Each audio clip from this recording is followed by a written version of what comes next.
This brings to order the October 25th public hearing of Southampton Board of Appeals. Right now, I'd just like to make an announcement. The November meeting, the work session is scheduled November 27th, and the public session is scheduled for November 29th. In December, the 11th is designated as the work session, and the 20th, the public session.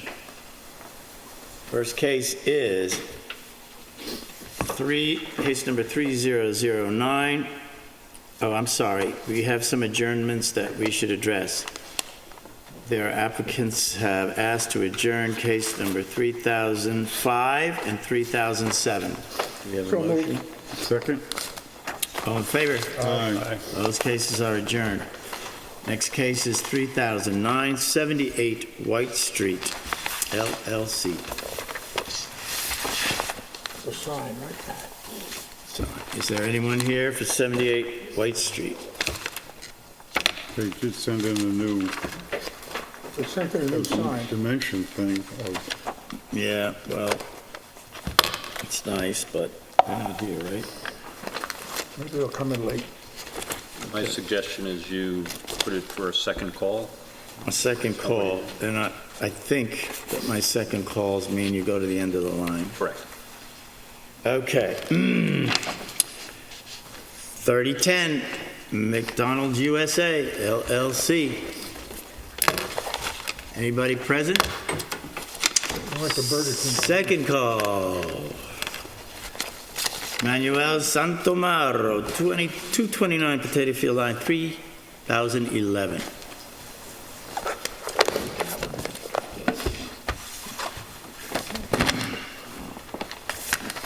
Good evening, all. Okay.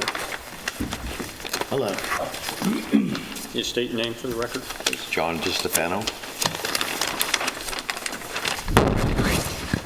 Best Modular. I'm the builder for Emmanuel and Colleen Santamatura. All righty. So you have submitted a new drawing. We have brought the survey now, which shows where the building actually is. Before, it just showed the proposed structure. Now everything has been surveyed. It sits back. John, is this the survey that's stamped today? Or Yes. This morning. Okay. I'm just noticing on the survey, it has still the same proposed front porch along the entire length. We didn't put in the And also, new front porch. did you do anything about the shed as well? I'm bringing that up now. Okay. Do you have a copy for the table? I don't have a copy of the table. I have the new revision to the table. Sure. Who said?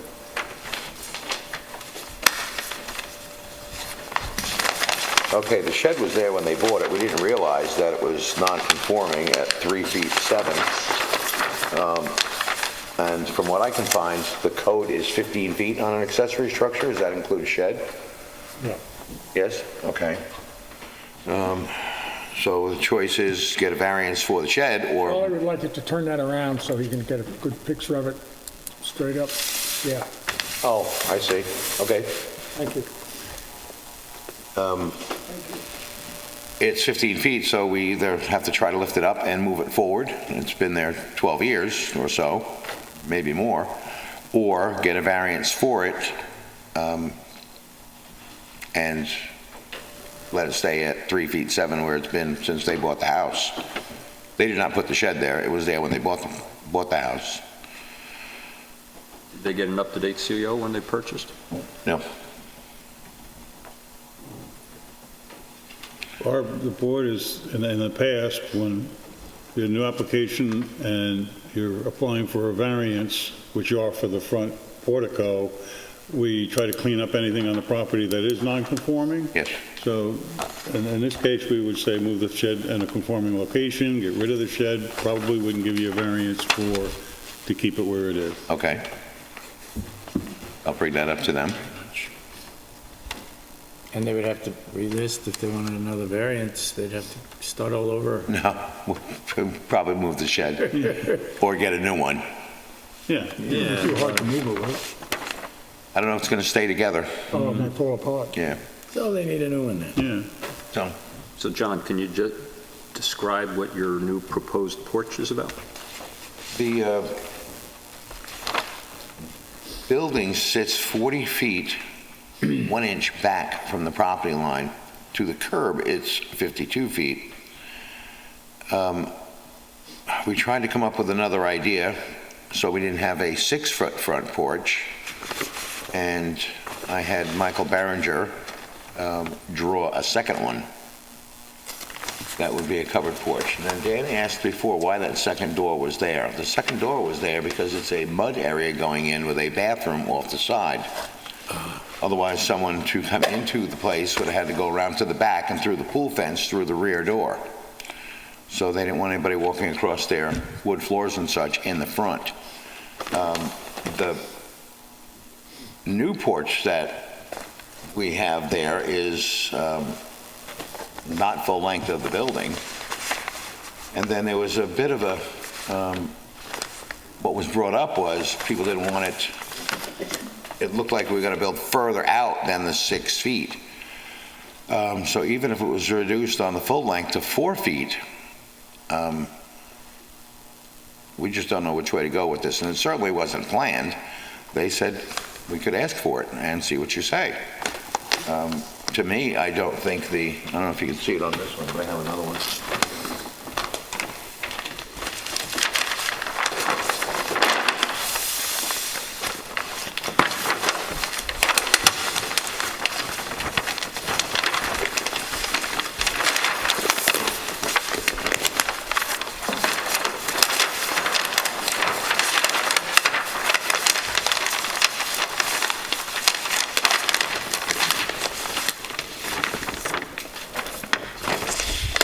That's basically just a shed roof over the front door.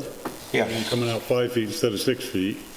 And it it's 6 doesn't feet. block the basement windows that are left and right of it? No, it does not. I think it's 6 feet, Dan, the dimension on it, 6. to the roof. It's 5 to me. We have two different ones, Wayne, because the nice lady said don't submit both. 6? Okay, so 6. So I was going to include the second one in with the package, and I thought that was the thing to do, but she said just bring it with you.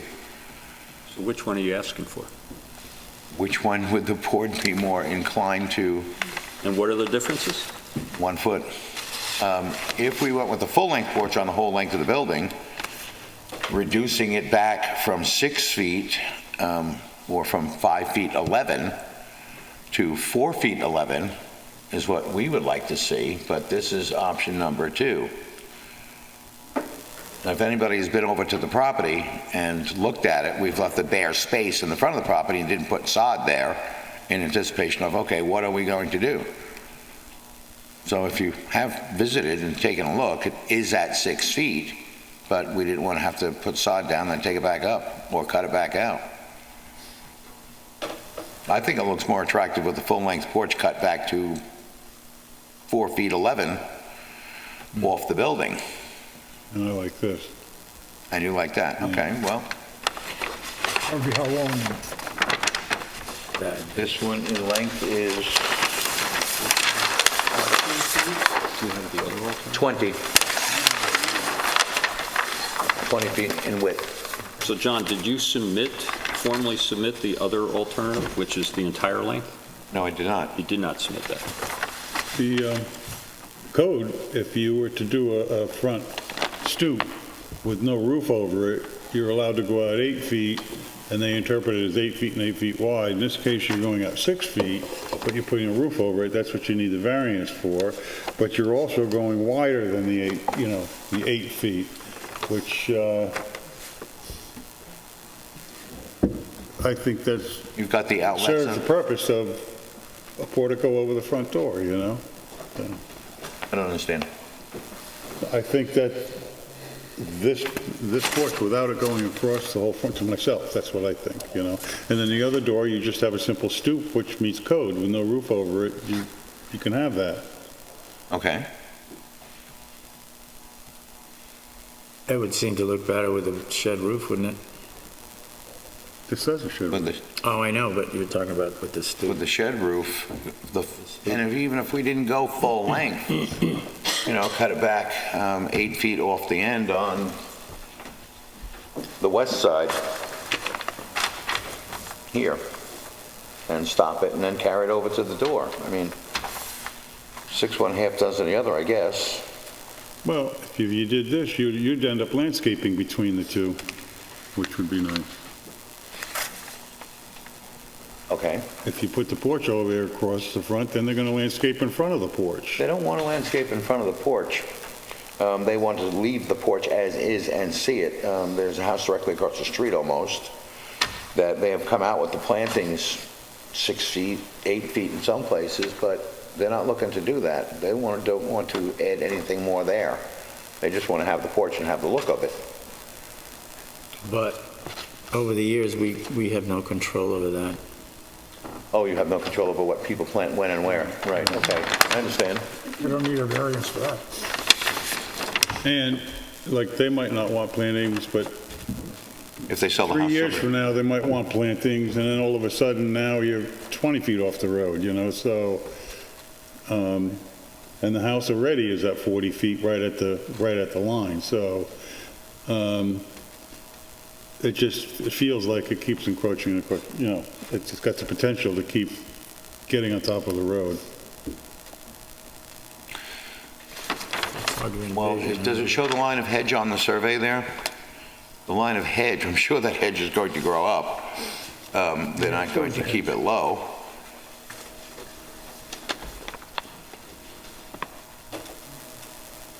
But from the hedge out, there's got to be another 10 feet of grass to the curb. I think we're 50 and change all told. Even though the property line is at 40. You've got the next 10 feet that belongs to the village, yeah. Right, yeah. As we said last month, I didn't know- the house needs something in front to break up that mass. Yes. Maybe I can do a suggestion, and I can come back with showing a location for the shed moved forward and draw it at 4 feet and cut it back a little bit, adjourn it till the next meeting on the 27th, I think you said, 29th. 29th. What do you mean by cut it back? Reduce the front of it, come back to Reduce the length of it, 4 feet reduce the width 11 of it. instead of 6 feet. Instead of 6 feet, you'd be what? 4 feet? But you're looking for the entire length, which is 4 feet 11 and the entire length, just 50, what, some feet? yes. Yeah, almost 60 feet. 60 feet. Right. I think the preference is not to go the full width. That's what I think. Yeah, I think the preference is not to go the full width. Okay.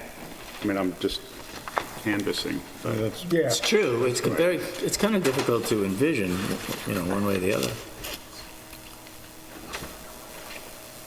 but I think the full width, where the setback is 40 feet, and then you go the full width of the porch, then your setback is at 34 feet or 35 feet, whatever the porch is. If you just have a portico over the front door and the house stays at 40 feet, it doesn't give you that appearance of, being the whole house now that much closer. Okay, so the plan And we do is, that a lot with, open front porches that aren't enclosed, but usually not across the whole front of the whole house. all right, so the plan that we have submitted now that you have would be more acceptable. To me, it would be. Yes. yeah. Okay. So I'll bring one back that shows the shed moved to the new location. I think if Well, the you board, have one, isn't that what that is? No. Oh, this one, yes. the survey But is, that's not submitted. I don't have copies Oh, for okay, everybody. I Would see. you like them? I have them. Okay. But that doesn't show the shed being moved, does it? No. So he's in the But survey. this does show We need a the, survey with But the it shed. shows the new. The shed in its new portico. location.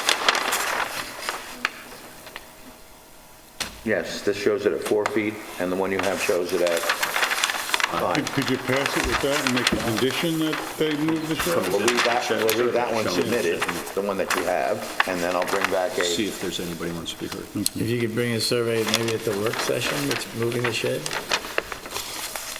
Yeah, I think if you, Before the work session, then we have a chance to look at it. okay. What date's the work session? Okay, the work session is November 27th. And it's only 2 days before the public meeting. Yeah, it doesn't make much difference. Mr. Chairman, you want to see survey if showing anybody that. wants, Yeah, shed gate. And that's it? And we'll also show the stoop, Stu? 8x8 stoop, no, 8x4, 8x4, and this one going across. This is only, how long? About Mr. 20 Chairman, you long? want to see if Yeah. anybody wants to be heard on this? Yes, does anybody from the audience want to be heard on this application?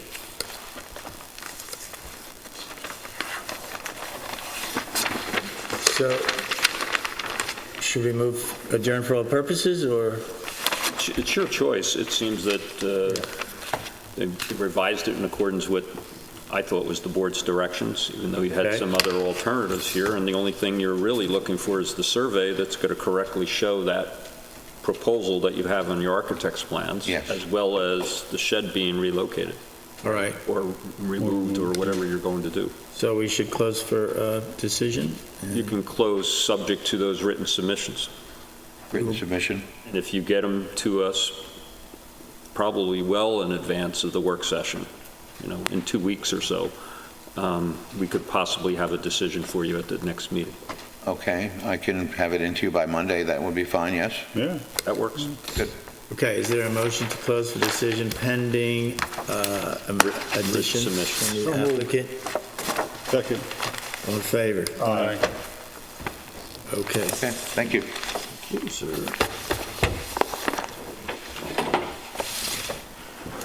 Right, what you're gonna do with it? Good. What's next? What's next is new cases. 3013, Kurt and Monica Strunk, 7th North Sea Road.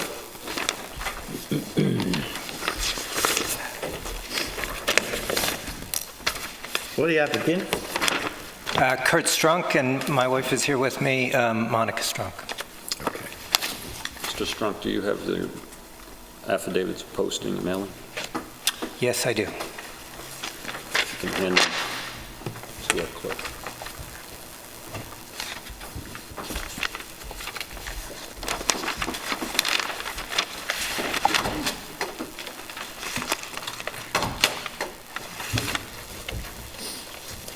Well, good evening, Mr. Chair, members of the board.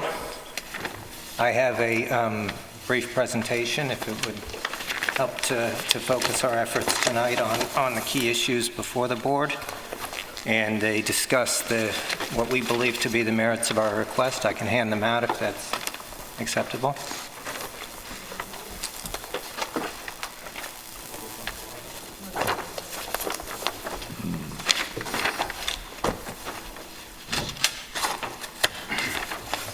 Is this something new that wasn't submitted with the application? It's not new, no. The application stands for itself. What it does is the application didn't explain what we view to, why we believe So this isn't this something is. new, it wasn't submitted previously? No, it was not submitted previously. It just outlines why we believe that the variance should be granted. So if I may, I'll just walk you through it, just to give you a little bit of background. Can you put it under the table if you're going to talk about it?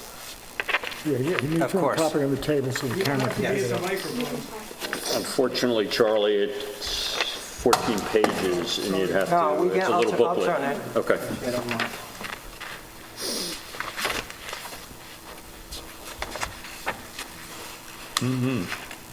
Turn it around. Thank you.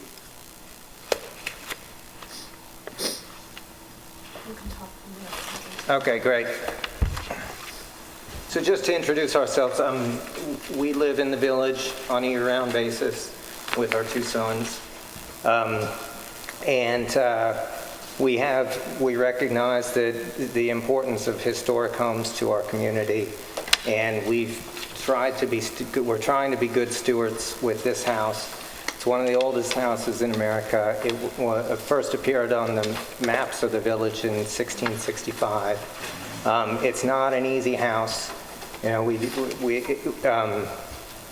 when we first bought it, it hadn't been maintained since 1950, so we really needed to. We bought it in 2007 and put substantial work into it.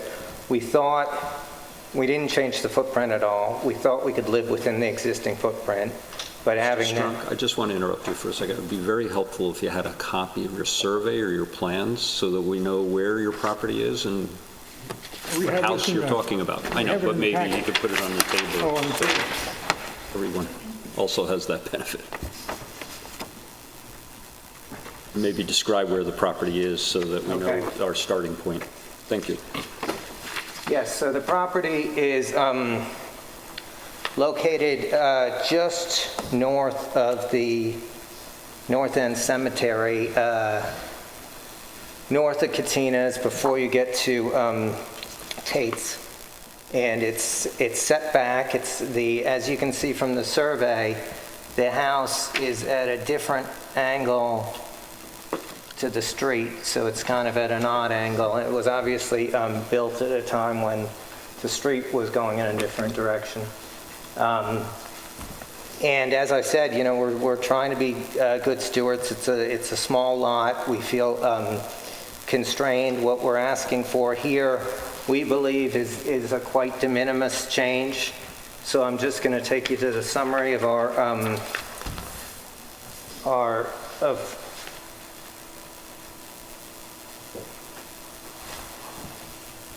the first page of the PowerPoint deck.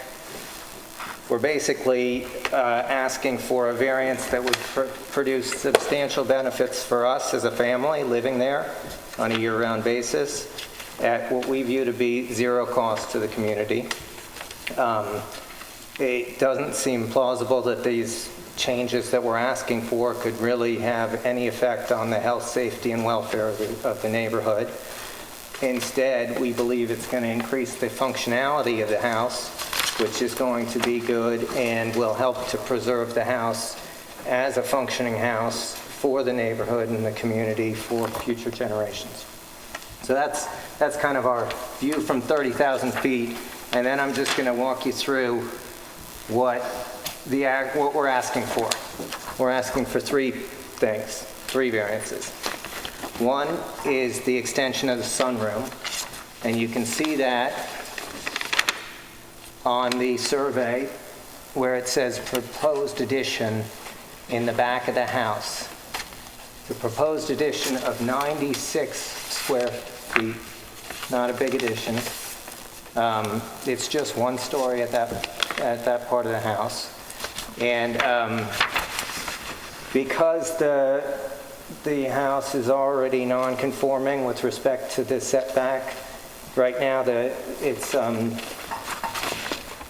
at a 4'8" distance from the property line.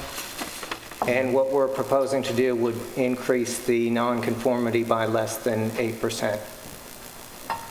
Can I ask you a question? When I see the write-up, it just mentions the addition. It doesn't mention, was it advertised for the pool and the pool equipment also?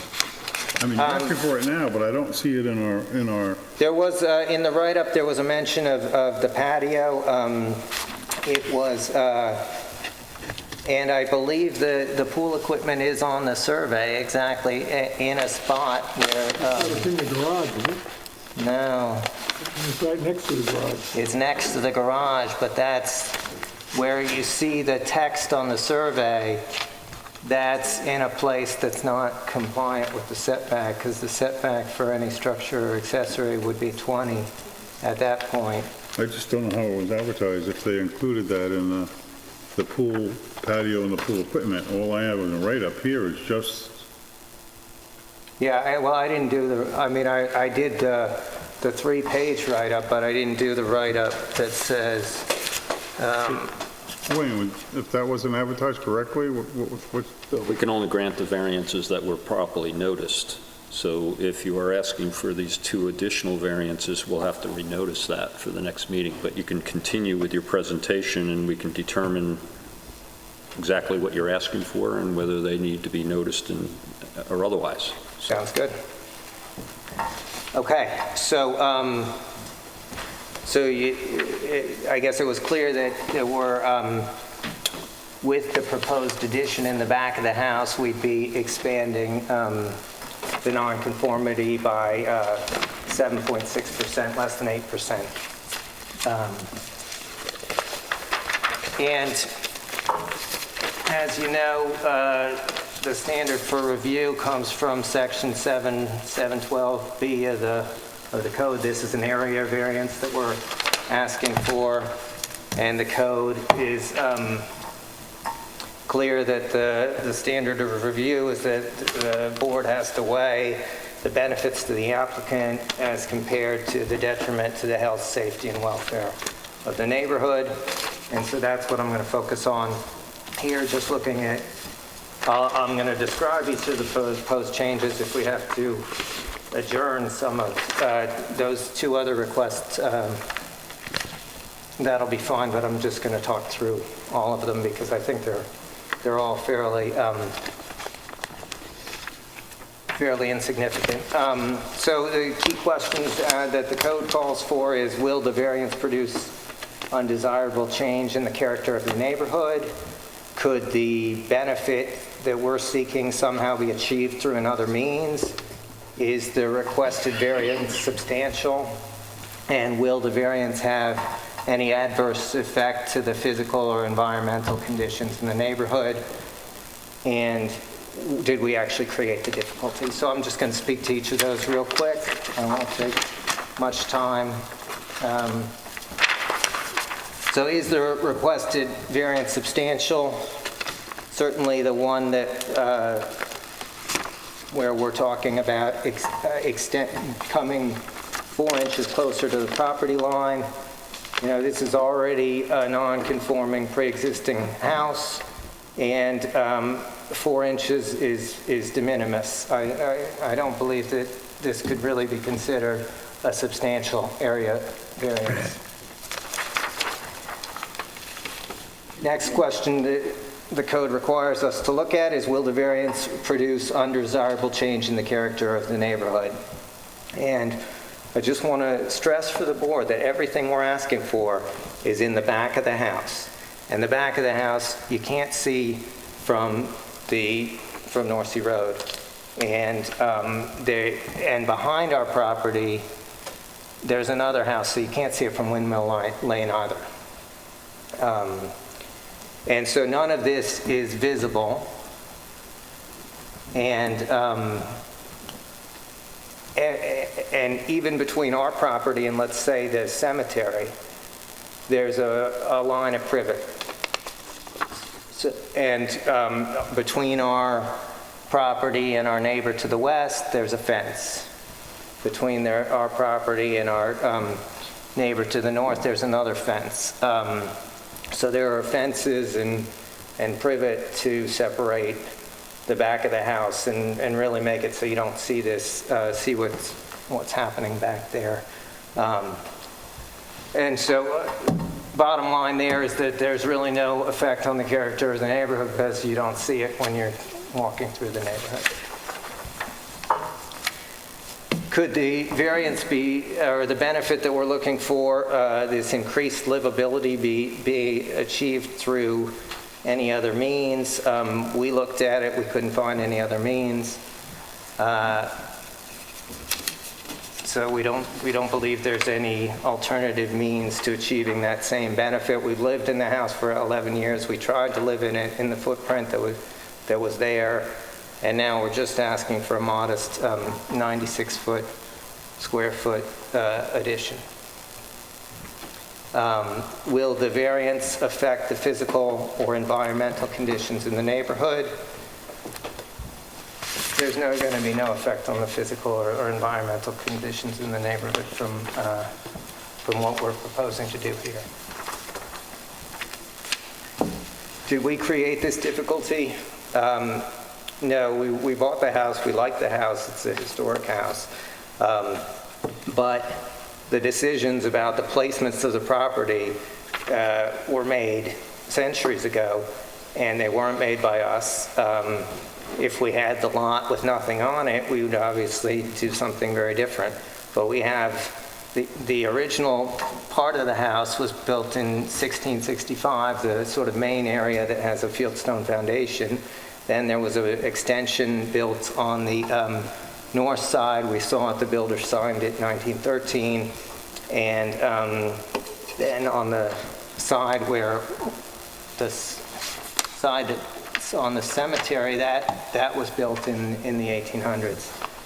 And then there was a garage that was built sometime in the 20th century. We don't know exactly when, but the positions of these buildings really constrain what we can do.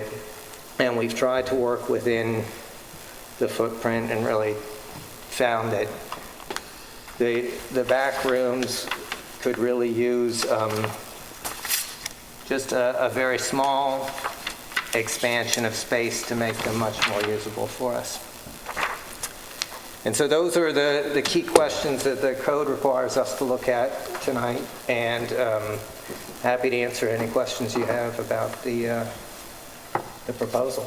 Bluestone driveway to the north and the two rights-of-way, are they part of your property or part of the adjoining? So the property line runs down the right-of-way, as you can see on the survey here. I'll show you here on the survey.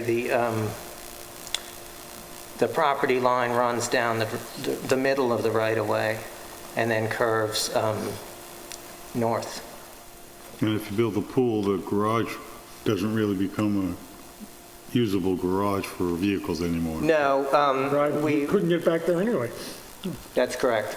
But we did put in the geopavers in the front of the house, and did that with the, we coordinated that. We got the curb cut permitted and coordinated with Tin and Chris on the size of those and where they had to go.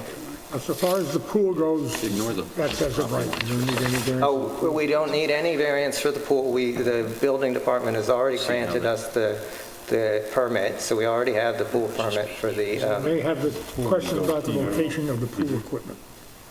yes, yeah. Now, Garage would just become a It's not listed on your survey how far that is. Yeah, pre-existing. if you can tell us how far it is, You say it's 5 foot, but on the survey, it looks like 20 feet. well, the garage, the length of the garage is 20 feet, so, Okay, but it's so it more looks than like 5 feet. maybe, yeah, it looks like 17 feet or 16 feet. I don't know what the code is there. It's 20, isn't it? Except, of course, next All to pools will be, might be 20. a cemetery, it's a bit of a dead issue, I understand. No pun intended. That's terrible. So, and how many bedrooms are in the house? 3 bedrooms, Okay, and so the parking would be strictly just in the front, or is there, strictly in the front, that's correct. and that other oil and stone driveway, will that be abandoned? No, it won't be abandoned, Is that parking because on that too? it's in use by The neighbor? the neighbors, yes, and we use it occasionally.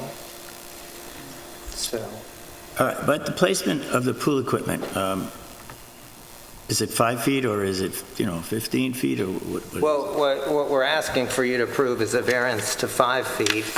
In practice, we may put it where Squires and Holden put it, but we'd like to get the variance to go to 5 feet off the cemetery. Sort of towards the back of the garage, that, Yes. People visiting the cemetery and, Well, as I said, there is the row of, you see the privet hedge, you can see Yeah. it on the survey. I do. What is the garage used for? Right now, it's storage. I mean, we'd like to use it for more than that, but Can't get the pool equipment in there, or you wouldn't want to put the pool equipment in there? we wouldn't want to. We potentially could if you, yeah. Well, if you don't have a heater, it's better off outside anyway. We don't want it inside. The only one that would be bothered by the noise would be the people to the west of you. Now, there, to the west of us, It's pretty quiet these days anyway.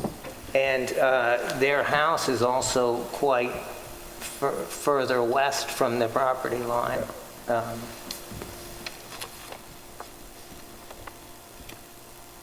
So, while it may be sort of, well, actually, it's not, we're not requesting a variance relative to the western property line. We're requesting a variance relative to the southern property line. Right. Is this a new septic system, or is that your existing septic system?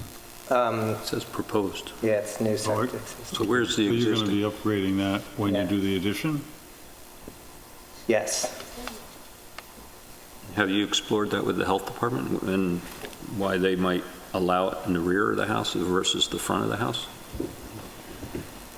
Well, actually, we put the septic system, when the survey was printed, it was proposed, but this other septic system was having a lot of problems. It was an old brick system, and so we put the septic system in. So this new one is in, It's but in it says now. proposed, but Yeah. it's in already. It says proposed, but it's in And it's a new modern system with a New septic modern tank system, and rings and everything, Yeah. which is good. Does that chimney have to comply? with Anybody the- on the board have any questions, issues? I had my couple really. of questions, I don't have any more. Anybody from the floor have anything to say? Yes. Yes, thank Come you. on up.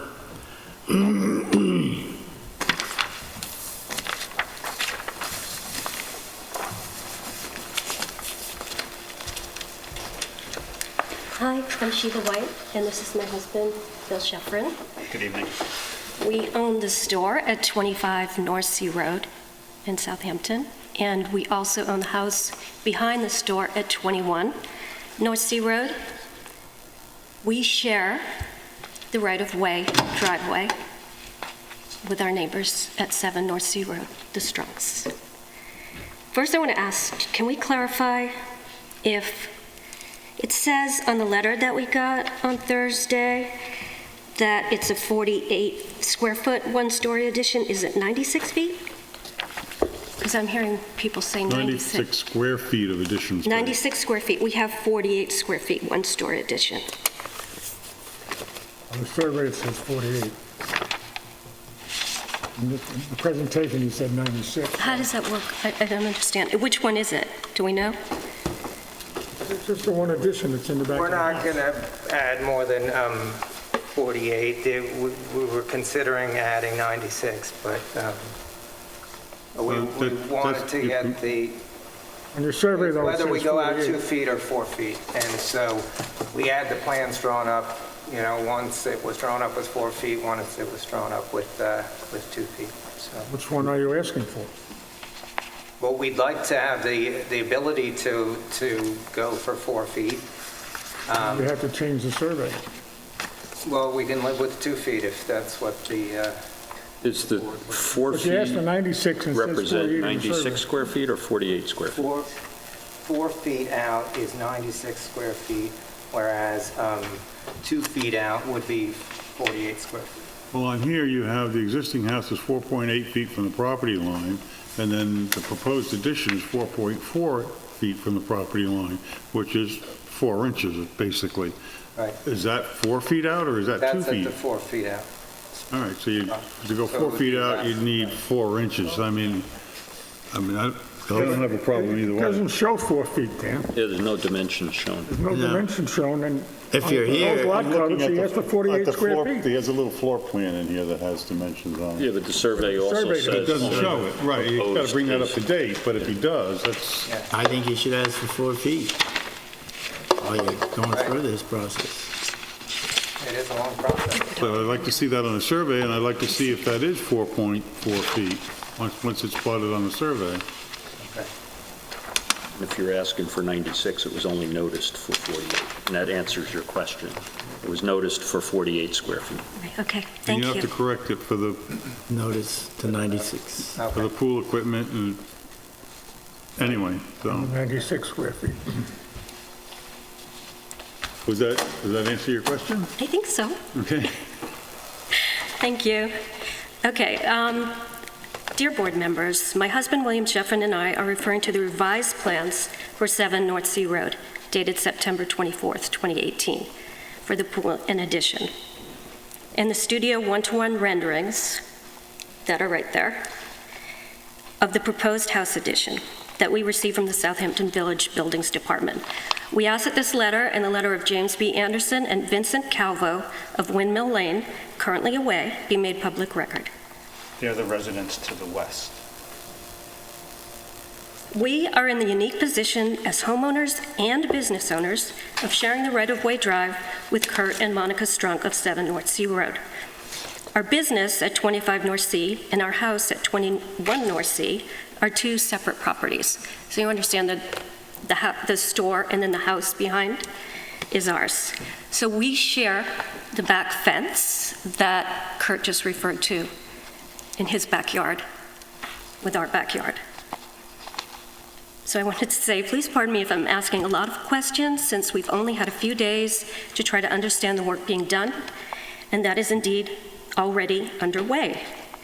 It is our understanding that what has led up to this larger plan has been a process of incremental approvals without formal notice. First, why is it necessary to have 2 septic sites as shown on the plans? I just want to know. I don't understand. What are you referring to, septic sites? On the survey, there's 2 septic systems in the CP1, yard. CP2. Those are the leaching fields. And sometimes, It's all because of one whatever system, but groundwater is, there's you can't go as several deep, so you components. have to, instead of stacking them, Right. you have to put them side, so it's all the same septic, but Good your one. to meet your leaching area, you put them side by side instead of on top of each other. We were just wondering, because when the truck came in earlier this week, they had these 5 big tanks on the back of it, and we're just like, whoa. Hotel That's a lot of septic. I don't think we have that, but maybe we do. All right. And what is the plan for the garage, which you all brought up already, with the loss of the driveway being replaced with a swimming pool? Also, do the Strunks plan to use a small remainder of the driveway as parking? Now, so that since there's a little bit left in their plan, with their fence, their L-shaped fence going around. On 3 bedrooms, they have to provide 2 off-street parking spaces, which you didn't show on the survey, which you should show. It looks like they'll fit, we have those geopavers, but you should show that you can, And it has to meet Okay. proper setbacks. and then you Yeah, need well, when we did the geopavers, we worked with Chris and Tin, and we did it in accordance with the setbacks, which if I recall correctly, they were 5 feet off of the, 10 feet is required. 10 feet off of the west, but at the time we did these, it was 5 feet off of the sidewalk. The code requires 10 feet from the property lines Well, that in the was... office district zone. Right. Well, I think that's changed. That's changed a couple times. Perhaps, or we were told it was 5 feet at that time. but Anyway, let's you let have to these comply folks. to what we have Okay, and now. I was just going to ask if they're going to use the parking in the back space, that very little back space that's left there, sort of as a triangle, as part of their property. How are they planning on parking back there? Would like to know, because we all share the driveway. Or is it the bluestone driveway with geopavers having 3 parking spaces that was recently added to the front south side of the house to be the sole parking area? I just want to Be all they understand. need. Yeah, They only need to be able to park 2 vehicles, and they can easily park 2 vehicles in front. they can park 3, yeah, they have 3 parking And they're spaces. allowed to park in the front yard now. Great, thank you. Second, the proposed extension to one of Southampton's most charming historic houses of a 48-square-foot, 1-story addition to the southern side yard setback of 4.4 feet, where 30 feet is required, does not appear to be entirely obtrusive, if only disproportionate. Also, in the studio one-to-one renderings, there is what appears to be a high chimney stack in the back, middle of the one-story addition that is completely disproportionate to the whole. It appears on the one-to-one plans to be for a wood-burning fireplace. Would it be possible to make it a gas-burning fireplace that I understand wouldn't need that big, tall chimney coming out of the back of the house that slopes down? Oops. Sorry. Now even, We don't have any application before us regarding the chimney, and that's not within our purview, really. how does that work? As far as, Not a, if there's no application, what does that mean? It has nothing to do with the ZBA. Okay. They can build a fireplace. If we grant him the variance and he puts the fireplace in, he doesn't need a variance for the fireplace. So if he builds a gas or a wood burning or wood chimney, you know. the That goes building up department- over the top of the building from a one-story, really? Chimneys have to go over the top of the roof It looks like that in the Draw renderings, that it's going over the top. in order to draw it has properly. to. Sorry? Chimneys have to do that. Top of the chimney Yeah, usually that's what has I to thought. be a minimum of 10 feet away from any sloping or And it's angled allowed no roof. matter what, is what Yeah, you're saying? so- Okay. All right. Third, we understand that the required fence around the pool must be at least 4 feet high. It appears on the proposed plans that the fence would eventually meet our 5'6" fence to the south side of our house property. If you're confused, please stop me. I'll explain it. There is already a patchwork of different types and sizes of fences bordering the Strunk's property, and sometimes encroaching on the right-of-way. Would it be possible to have the pool fence meet the height of our fence, creating a more cohesive and aesthetically pleasing structure? In other words, we have a lot of fences going on here. Up and down, all over.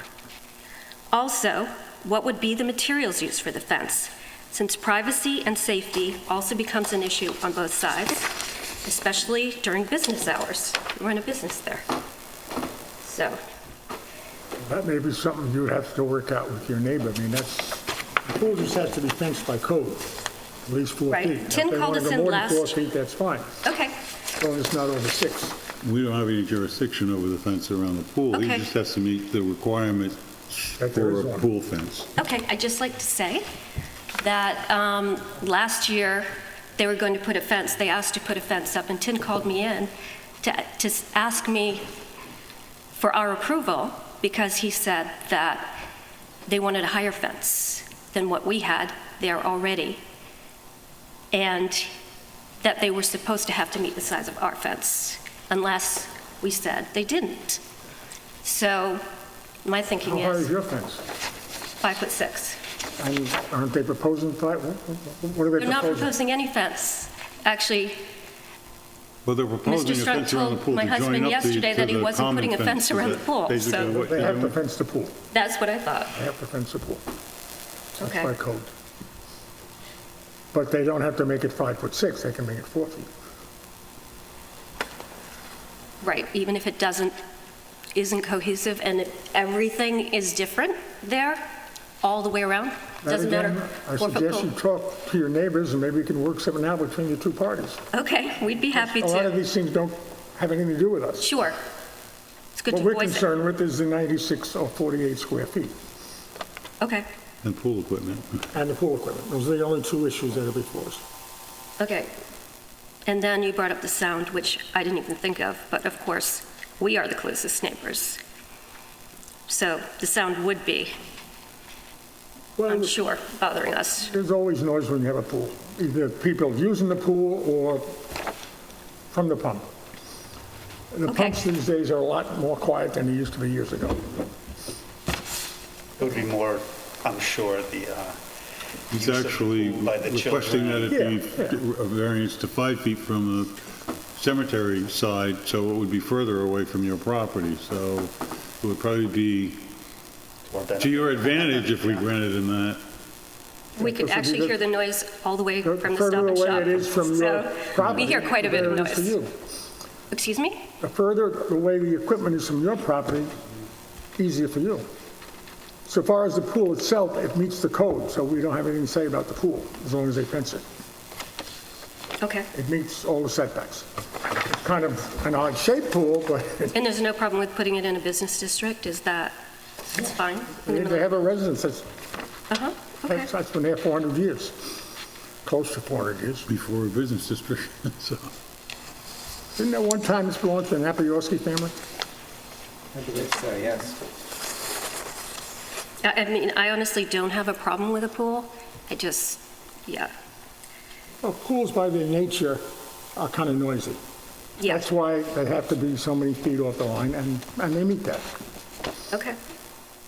And then nothing about safety, nothing about materials used No, that's why you have the fence, safety. or feet Materials don't matter. for either. privacy? No privacy. Okay.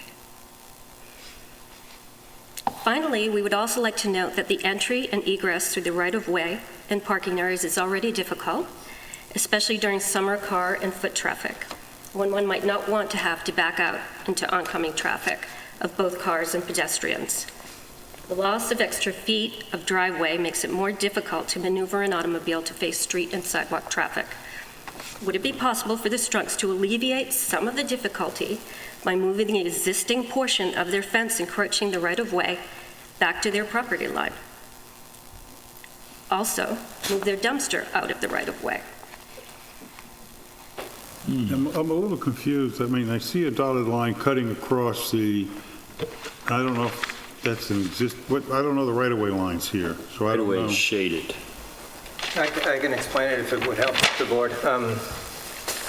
So the right-of-way, exactly, as your attorney mentioned, the right-of-way is shaded, and the property line is the dark line in the middle. And it's true that the board fence is partially in the right-of-way, but that board fence has been there since the 70s, okay? And there are elements on the other side, and this is not, this is not an issue before this board. My sister is an attorney here in the village. She has Is a this my practice turn? that Do we- that revolves around private driver disputes.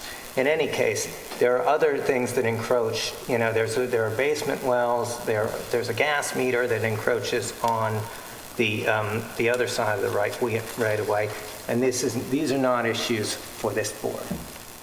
They have nothing to do with the request that we've made, and I ask that we. However, when you come for a permit, if we see aberrations, we can ask you to change them. Sure. Plus, if it's a right-of-way that you use and your neighbor uses, That he says he's not planning. and if it's a tough right-of-way for them to get on their property, Yeah. and you can make some improvements, like, it looks like the garbage box is part on the right-of-way, the fence is part of the right-of-way. Maybe if that was relocated a little bit, that right-of-way, because it appears that when you had a garage here, you used that right-of-way a lot, but now that you put all your parking in the front, you don't have any need for that, use that right-of-way, but they still do. So, I mean, We still use the right-of-way. excuse me? We still do use the right-of-way. We bring bicycles down there, we walk down there. But I Yeah, see, but so I see your point. Is that your only way to drive in and out onto your, Yes. so that's For both their our house concern. It's like and our not store. walking or bicycling, they have to get a car in and out of there. I imagine you plow it in the wintertime and, Yeah. We plow it. Yes, and it's been plowed, it's been used, the egress and ingress has been going on for over 50 years with the fence the way it is. Can I just well, finish reading my well- letter? Yes. Unless you can say something. No, go ahead. Anybody's gonna say. In explaining that encroaching fence, I just want to say, it is our understanding that the encroaching fence was created by the former owner to help stem the flow of traffic when there was a liquor store at 25 North C, and is therefore no longer necessary. Indeed, there is an empty alley of space behind this fence and between the fence and the hedge line. I have photos equal to the existing encroachment, making it easy to set it back off the right-of-way. Very easy. I think it should be set back off the right-of-way, the fence and the dumpster myself. How wide is it at the narrowest point? How wide is it at the narrowest point? Yeah. The driveway is 16 feet. Is it 15? It says 13.5, yeah. That's wider than, no, I'm looking at, It's very tight, and the it looks to building, me like it's 10, 11, I don't know. it's very tight. At the That's front, to the it's dividing line. Plus, there's a And the curve in building, it. At the the front, corner it's of our 20. building has been hit there by trucks backing up, trying to back up out of there. Not on our new building since we have renovated, but before that, that corner was heavily damaged.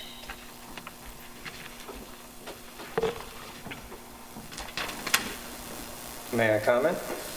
Sure. Are these folks finished? No, Nope. I was just going to say, Go in ahead. closing, we respectfully request that if these plans, all or in part, are to be approved, that the portion of the fence and dumpster encroaching the right-of-way be moved back to the Strunk's property line, the dumpster also being moved back behind the property line, creating easier passage. who owns the right-of-way? Who owns it? Split. It's split in the middle. So If you you can both see- have some ownership to it. Excuse me? You both have some ownership to it. Yes. Where they have the dumpster, is that on their side or on your side of the? It's on their side, but I'd like to show you also, I don't know if you can see on the plans, that the curb, the way it's set, and we have, I guess, what do we have there, like a water thing over here on the curb in front of our store, makes it so the trajectory is on that side of the right-of-way. Do you understand? No. On their side. Yeah. With the photograph, I'm having trouble kind of sort of counting out where this Oh. right-of-way is and what's on it. I mean, I would like it cleaned up. The double right away, what here? So it comes in, and it looks like that's the Yeah, why don't we- garbage box there. Two right-of-ways. That's the Yeah. fence, it's narrow It's here, hard but for it's us narrow right where to the read bend it. is.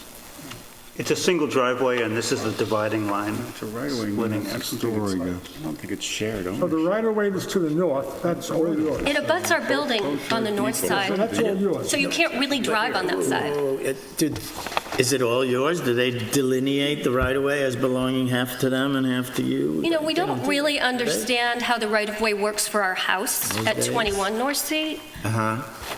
Are we supposed to be sharing the side that's to the store, or are we supposed to be able to use all of it? That's never been delineated. Well, you've What's got it, two rights of way. what's There's the, only two, but there's a house back there that we live in. Yeah, so the one is for the store, Apparently, yes, we've never had it the right-of-way to the exactly north is for the clear. store. That, Where it touches Palmer's used to it be. touches the side of our building, so we couldn't actually drive there anyway. I only see one. You understand? So technically, yes, we have 10 feet on that side, that portions of it. That does not go back all the way to your That's the home. roof of the house. They both go all the way back to They our both home. go all the way back. Yeah, So you could get back to your home either way, right? but they're two separate properties. If we were to sell the house or the store, how would that then be? Yeah, So where do you park? we have a little parking space. For our house, you mean? Yeah. if you look You park where- it on the right-of-way at the end of the right-of-way. Yeah, Exactly. it's not on the right-of-way, it's part of our property. It's strange. I'll So if these easily lines admit it. represent the property And it's line, old, that's what I'm- It's not part of their property. but it'd be a good place to have it clarified right now. Yeah, because here's the, That's true, however, you're asking the right I people know. to... I think this is the property line. Okay, the couple other things, I was asking for the fence to be the same I don't know height, if the solid which is line what Tin had told me originally, that it should be the same height as our And this is fence. over. Talking about the pool He's- fence again? Yeah. And Tim said that it should be because of what? Because of law or because of aesthetics or Tim's... Well, they were asking Tim's for an mood? 8-foot fence originally. They're just the fence last year. And I said, fine. 8 foot, you'd have to have a variance. I didn't even care if they put an 8-foot as long as they were going to get everything out of the right-of-way. And then they Deer decided fence, not 8 to do it. Can't have an interior 8 foot like that. Well, that doesn't matter, it's not even part of this. But what I was just saying is, he called me in to say it should be the same size as our fence. I don't think that's by code. So- That's just to look at it. I said I didn't care as long as they got everything out of the right of way so we could move in and out of the driveway. Was a dumpster in their property or their That's the property? picture we have. But they have a right Dumpster to just use the appeared right of last way. year, I'm not sure why. They have a right to use the right of Fence way. right on the bend here. Yeah. Between the And corner of the store. I don't have any problem with that. You have a right to use the right of way. Yes. This is their car on their property, I think. Those white lines are not on the property, they're off. So have you anything else to add? Probably. Lastly, that a tall hedge, and I don't know if this can be done or not, be planted along the south side of the fence between the Strunk's far backyard and our small backyard space at 21 North C.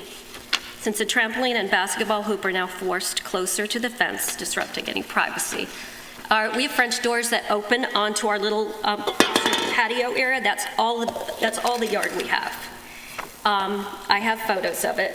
And a trampoline has been there for the last 2 years. I think it's 2 years. And lots of loudness and people jumping up and down that can see directly into our house. So They can see into your house all the time or just they on can the definitely up jump? see into our house all the time. It's really bad. When you're on the trampoline. It's without- very close without to the even fence, jumping, and now that the pool is going to be put there, and the pool equipment and everything else outside, it's pushing everything over toward our fence. So we were hoping that since we're on the north side of that and we don't get much light, and they've got a whole south-facing fence there, that they could put up perhaps a line of privet that would get tall enough to give us some privacy, so the kids jumping up and down on the trampoline don't have to be in full view of our house when we come home at 5 o'clock at night after working a long day. So that would be a nice thing. But I don't know if you guys can do that.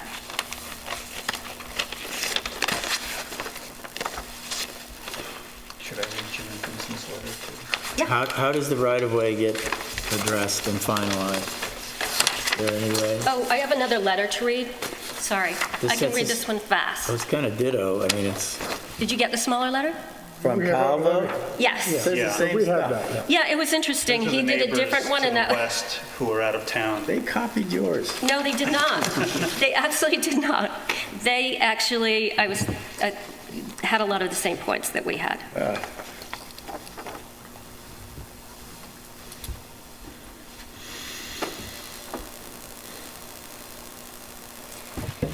Did you guys see the photos of the alley? And you, Yep. okay. So is that shed, that little shed there is a garbage shed? It's not a dumpster per se? isn't That's that- the garage, that shed. No, No, it's a garbage box. Oh, that It's a little garbage box. Yeah, box. It's not a dumpster with a big truck rolling in. no, that's the whole, garbage can holder. Keeps the raccoons out. Right, I was picturing a dumpster. I mean, No. thinking it was that. Not an iron dumpster. Well, I don't know how you're going to get the right-of-way fixed.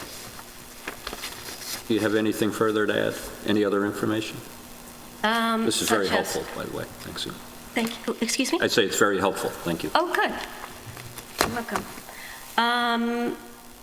No, except the right-of-way is a very big concern of ours, and it always has been, and we've asked to have the fence moved back, and the new dumpster that, I don't know, about a year ago was put there, makes it very difficult to get out of the driveway. You have to do sort of a 9-point turn if you want to face out. The existing one. Do you have anything to add? Oh, they're, no, I don't want to go into like minor, because I mean, these are what... Just that's want to what- make sure you were standing here. We didn't want to make sure you had, if you had anything to say, it gets on the record, that's all. Just for Thank you. support. Thank you. Anybody else comment? So the only two things So, behind us, think before you- us, are the, Does the applicant have anything to add? Yes, I'd like to That add would be something fine. if you wouldn't mind. Anybody else? Includes the applicant. Thank you. Well, first of all, I'd just like to, I'm sure you know what the jurisdiction and what we're dealing with here. I hope we're not trying to adjudicate a private driveway dispute in the course of a request for a variance that's very far away from the driveway. I'd like to highlight that the right-of-way is actually very big. I'm sure you see a lot of surveys all the time, but look at the right-of-way compared to the size of our house. It's quite a large right-of-way. I'm sure you see a lot of rights-of-way where they're very small relative to the surveys where you see the big houses and small rights-of-way. That's not the case here. The other thing you should know is that on the what you don't see on this survey are encroachments from the neighbors who just spoke. There are basement wells that encroach on, window wells that encroach onto the driveway. There's a gas meter that encroaches onto the driveway. This driveway has been in use for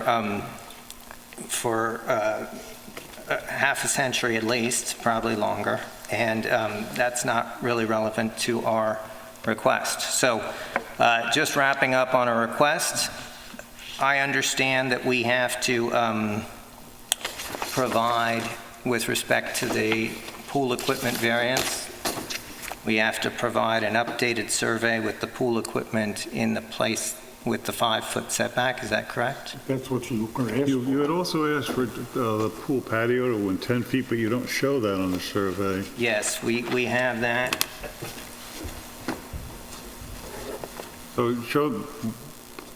put all that on the survey. Okay, but, all right, I do have it here. I can hand it out if you want. It's hand-drawn, but we could put it formally on the survey. Need it if on you'd the like to. survey. Okay. You need the up-to-date survey to show all the existing conditions, number Okay. one. Number two is all the proposed conditions. Your survey doesn't show a chimney on the back of the building. I'm sure that is an element someplace. It doesn't show the dimensions of your building, and that goes to the question of the 48 or the 96, but all the other matters that the board just discussed. We okay with the parking, or should we I want? think you need to demonstrate that the parking fit, the number of parking spaces, as well as the dimensions, as well as the setbacks that are required by code. The other question I have for you is, so the board asked this question, you have a garage, and access to that garage is via this right-of-way, and now you're putting a pool right in the middle of where you would get access to it. So, we just need to have on the record how and what, you're no longer going to have a garage. And so that goes to an issue where making sure you have all the right number of accessory off-street parking spaces. North Sea Road is a heavily traveled road. We don't want to end up having all your parking taking place on the street. The only other question is, you indicated the septic system. That just went in and you had health department approval to put that in? If he's replacing existing septic system. You need health department approval. It's replaced already, right? Do you have a health department People do it approval? all the time. Did the health department approve that location when you put that in? Not to my recollection, no. I don't believe we got health department approval. You should check into that. Okay. I'd like to see on the survey how your pool fence is going to be installed, because I'm just not sure where your pool fence is running. I see it, and then it looks like you might be using the garbage bin as part of your enclosure. And then I'm not sure what happens, how you're closing it to the, I guess it's to the east there. I see it says proposed pool fence, and it seems to run, I'm sorry, west.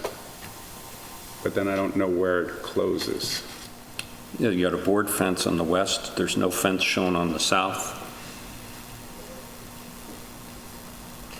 So you want to make sure the proposed pool fence is shown, just to make sure that's covered. goes all the way around the pool. Right.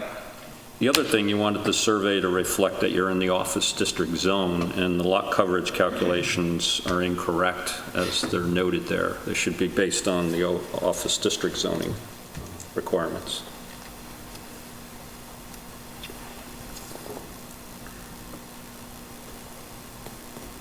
Some board fences don't meet pool code, so you want to make sure that that board fence is a board fence that meets the pool code if you're using it. Is that your fence or the neighbor's fence? I don't know who constructed it. I believe it was constructed before either parties bought either property. What fence are we talking about? The west property line. Why is that, Dan? Is it because you could have steppers on the Yeah. board? You know, Yeah. if they can, it's easy to climb over or through. Yeah. Through.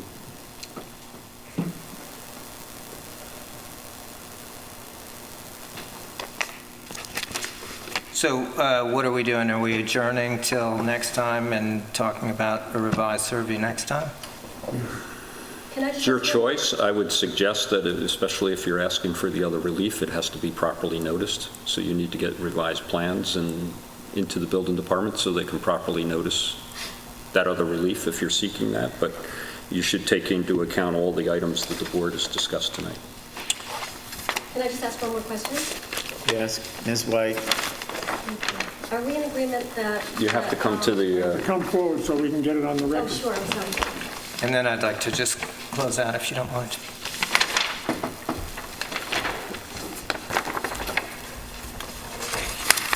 Are we all in agreement that the fence should be moved back out of the right-of-way?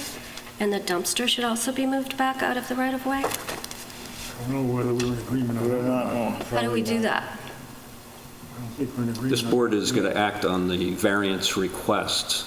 We've heard your comments, and the applicant will make his request. You heard the board. Certainly, neighbor issues, we recommend you both get together and probably discuss some of the things that are outside this board's jurisdiction. Sure, that would be lovely. I'd love that. Thank you. Fine. Everybody's happy. Anyone else want to speak on this? We're done. Oops. So, Council, would you mind just recapping? I have parking, I have pool fence, I have 48 or 96, I have the office district zoning and the lot coverage. Anything else I'm Pool missing? equipment, patio on a survey, health department, Okay. pool fence, office district, GFA, I guess you said. Do you have an existing C of O that you could add to the application? Yeah, We do have an existing setup, It'd yes. probably be helpful for you to provide the deed or the easement agreement so that we at least have it for the record that you're both talking about. Absolutely. We have those and can provide them.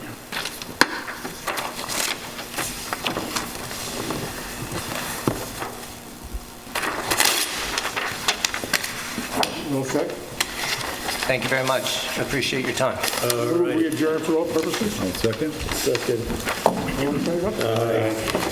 You're supposed to say that. I know, but you better have it, I know, I'm not gonna mess with you. What do you want?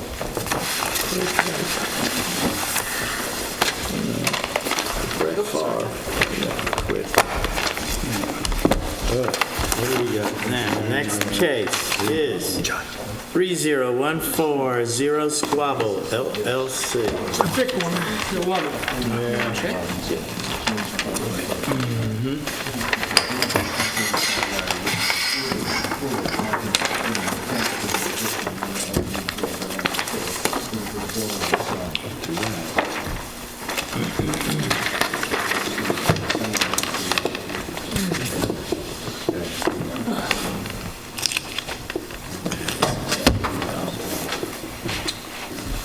Should I proceed, or does someone read a notice? What am I doing? You're fine. Okay, thanks. Thank you, Wayne. Just do it quick. I will. Thank you.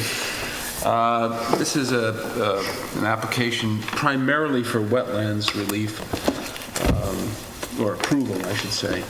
And there's only a little bit of zoning relief, and I'll just so let me get that out of the way very quickly. There's they wanted to construct a porch addition, 73.9 feet in Squabble Lane, 80 feet is required. And one of the things that you'll see is in the application is an aerial photograph. Squabble Lane is actually appears as part of the driveway, but is technically part of Squabble Lane. But the requested relief, I think you'll agree, particularly given the location of the property and its extreme distance from any other residence, is minimal, de minimis. But we'll talk about that further if you wish. The primary request is for some wetlands approval to do what I would respectfully submit, given the character of the neighborhood, given the fact that if wetlands were not an issue, this 7,662 square foot house could be an 18,000 square foot house under zoning, and given the fact that it is hardly a large house for the neighborhood, and given the fact that we're proposing significant mitigation, I think you'll agree that our request is minimal. The existing house is 7,662 square feet. As we've noticed, as I've just said, what we're proposing to add is 1,547 square feet to the house in various small additions. The bedroom count will be increased by de facto by one, and I'll let Steve Naroda from Areas Design and Jim McMullen from Fleetwood, McMullen is here tonight, and I'll let them explain this. But legally, we're adding a room that's not a bedroom, but under the health department regulations could be used as a bedroom, and we're also adding a bedroom. So under the health department regulations, we're adding 2 bedrooms, but we're only proposing that one of those potential bedrooms be used as a bedroom. My suggestion to you is that it's a rather light touch to what is on the property, and given the distance down Squabble Lane and the distance from any surrounding houses, to me it's hard. It would be hard for anyone to argue that anyone is affected at all by these proposals, which probably after they're done you probably couldn't tell the house from a quick glance at the house. You wouldn't see much difference at all, particularly in light of the fact that the largest one of these additions is on the ocean side of the property. So asking for about 1,500 square foot of additions, convert an existing porch on the northwest corner of the property to living space, very small, to do some small additions, 1-story and 2-story additions on the northerly side, the northeasterly side of the property, some of them with decks above, and to create a 2-story addition on the southerly or ocean side of the house, all adding up to about 1,500 square feet. But I talked about this with my client. I said you can't go in empty-handed to the board on a wetlands application. You have to offer something to improve the situation in terms of impact on natural resources. So we're adding an IA system, which is a great nitrogen reduction. And it's sort of, I get sort of annoyed when people say, well, you'd have to add one of those anyway. Well, you can't expect somebody to add an IA system without getting some sort of additions to the house. So, because you would under the whenever you add to the house, if you're in this village passed a law that said if you're in a certain area, location within within wetlands, you have to, if you're doing any improvements, you have to add an IA system, which is a system that the health department, as you know, has approved, which has a substantial amount of nitrogen reduction. But be that as may, whether or not you have to add it as a matter of regulation or not, it still is something that you have to look at from a mitigation point of view.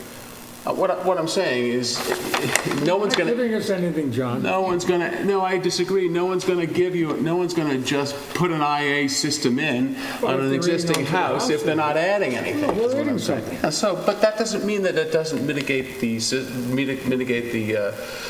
proposed additions, the result of the proposed additions. But also... What about the wetlands on this property?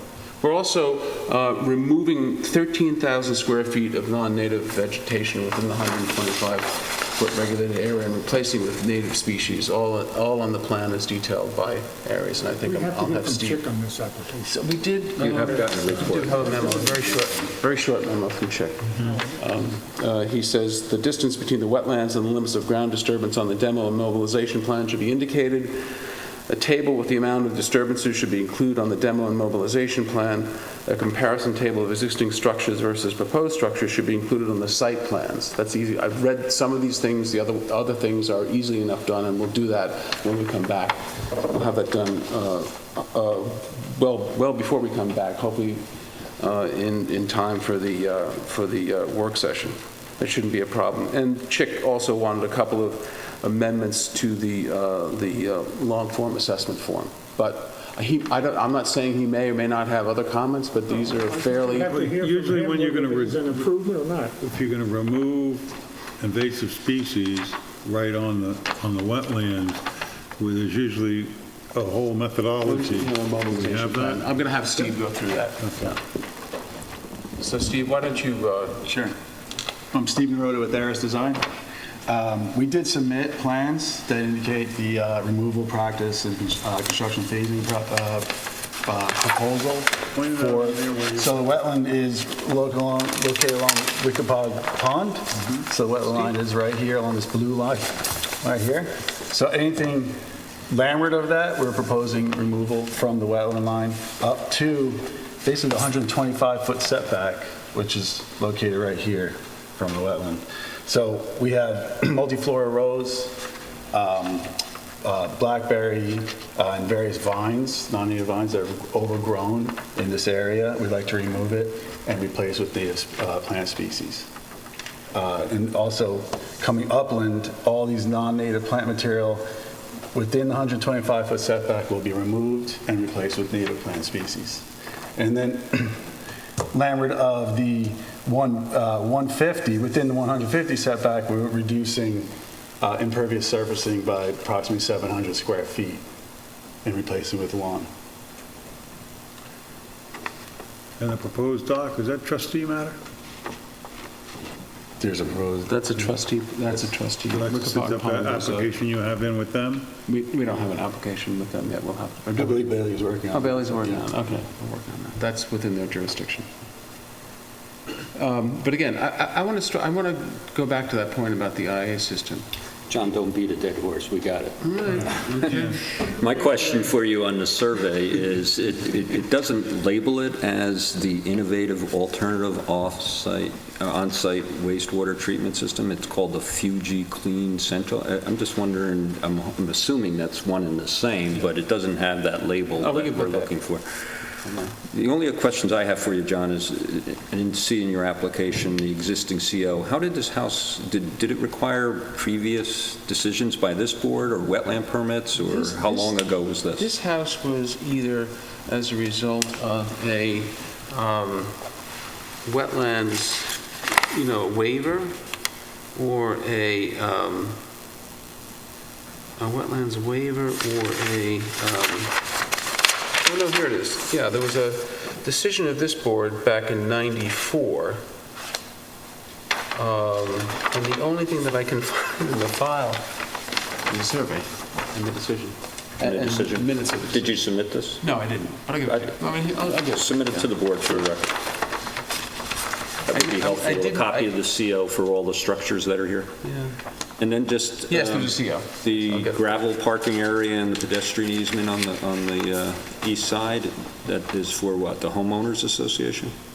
Yes, there is this property is burdened by an access easement for people that live on Squabble, that gravel parking area.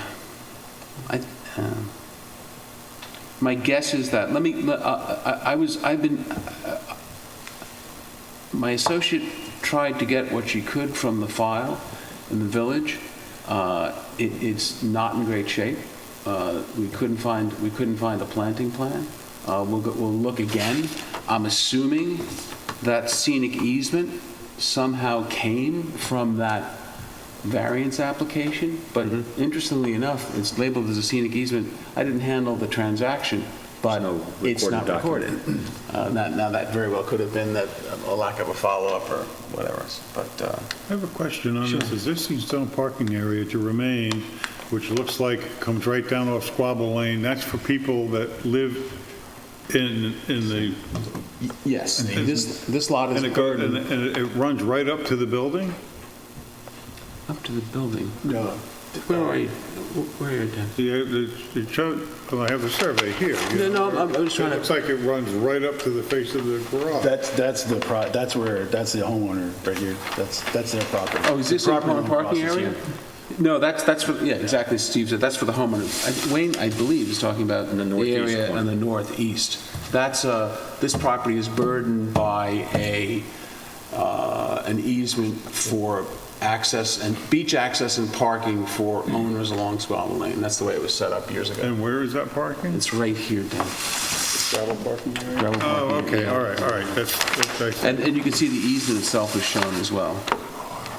And that path that from the parking area on that side of the property is the That's the easement. residence. It's both, if you go down there, it's both parking in this area and pedestrian access down to the ocean. What is that line running through the easement? Yeah, is that a drainage pipe? No, that's a path. That's just a Is that path. just a... That's just a path. just a It's an pathway? elevated path, yeah. Just a... Because it kind of looks like it runs onto the property and then back. Runs out of your easement. This pathway, yeah, that's the way. It's just a I footpath. guess Yeah. I guess he's a nice guy. Very nice guy. Okay. I don't know that it'll continue to be that. I'm making a representation that it'll continue to be that way. Let's see I what think the happens. topography might dictate that, Oh, I see. that turn there, Yeah. but it's not Yeah, yeah. shown on the survey. But we'll get all the stuff that Chick asked for and the stuff that Wayne asked for. And then also what I'll do is I'll try to make a better search to see what we can find in terms of that prior relief. Obviously, you want to see that. Yeah, the CO too, John. Sure. Yeah, it was just recently closed. I didn't handle the transaction, but I closed like 2 years ago. I hope they have an CO. But these improvements have been there. I did some work on this for a property, for someone who was, actually got outbid on this about 2 years ago, and there was a CO, so, for everything, so I was satisfied with it was, but I'll get that for you.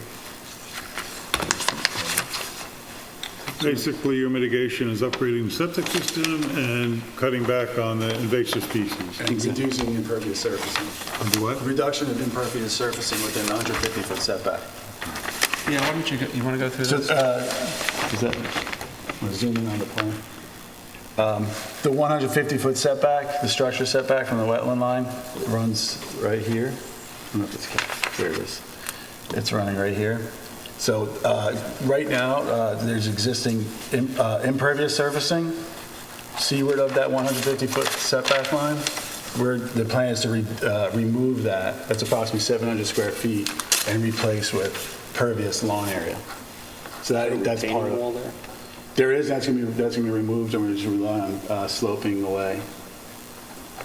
What is that? That's interesting. What did it say it again, Steve? Here, there is an existing retaining wall that sort of wraps around the perimeter of the existing patio. That's to be removed. There won't be any walls there, a hard structure.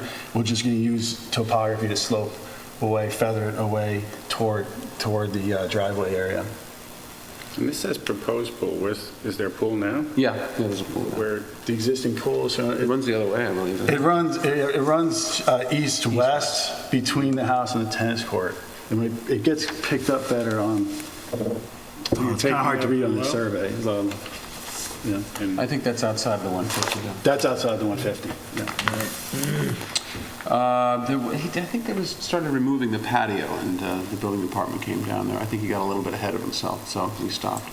The patio that was planned to be removed on these plans anyway, as part of the mitigation. If they called me, I would have said, wait. But they started removing part of the patio, which was proposed to be removed as part of this mitigation. And Chris went down there and asked them to stop, and they did. correct? Yeah, that's right. Okay.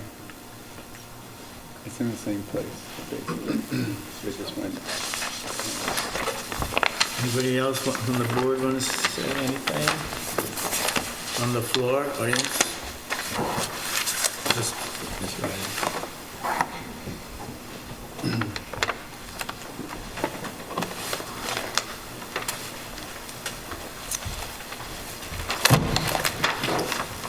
My name is Linda Riley, 235 Hampton Road. I have a fact file here, which I got out of the building department, and I wasn't able to bring it all. The file that I have is even fatter than that. And there was indeed a long history, or a back history to this application. In 1991, ending in 1991, they're following... Before you do that, who do you represent? I represent the Gelfonds, who live immediately next door. I'll show you, well... To the Not east? to the east, to the northeast, correct? They share the waterfront here on the other side of Squabble Lane, so they're right here. Well, they're actually, See, now- they're over here. No, they're right here. See, now we're formerly Gelfond. You can see Squabble Lane. Right. Now we're formerly Gelfond. That's all their property in here.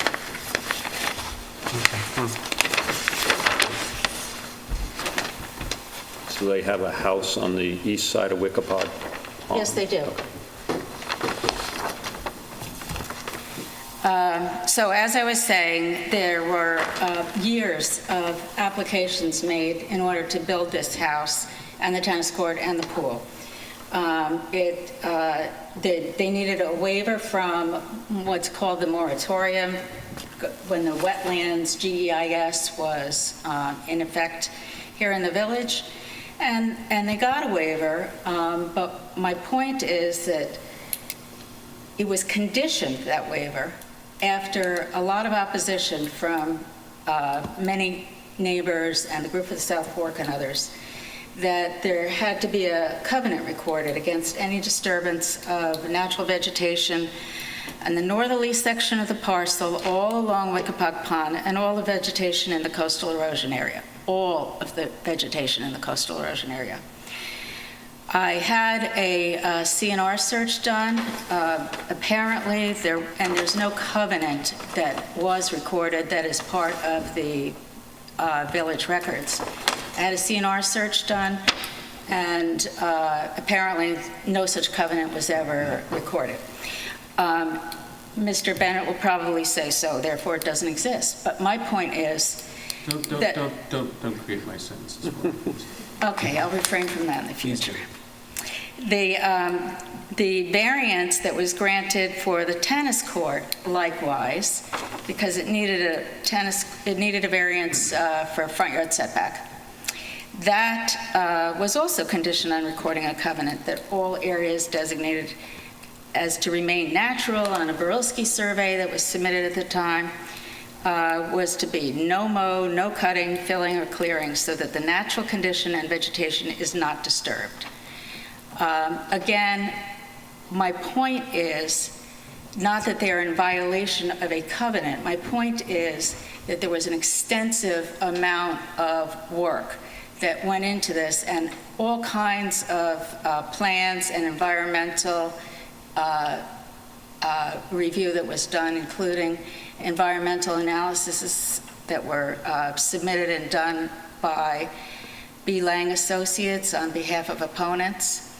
And at the end of the day, what was approved for the house, the tennis court, and the pool that were there when John Bennett's client bought the property was very, very, very strictly conditioned, and your variance was conditioned, and the Board of Trustees waiver was conditioned on there not being any disturbance of the vegetation. The applicant purchased this house, I don't know, somewhere around 2016.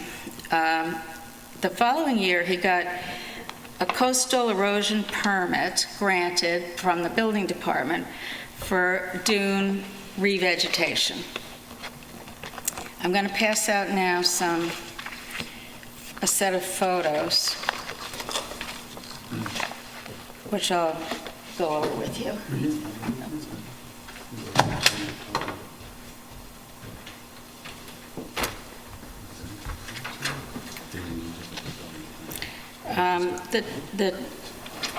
They're numbered on the bottom right-hand corner, and I should put one here for the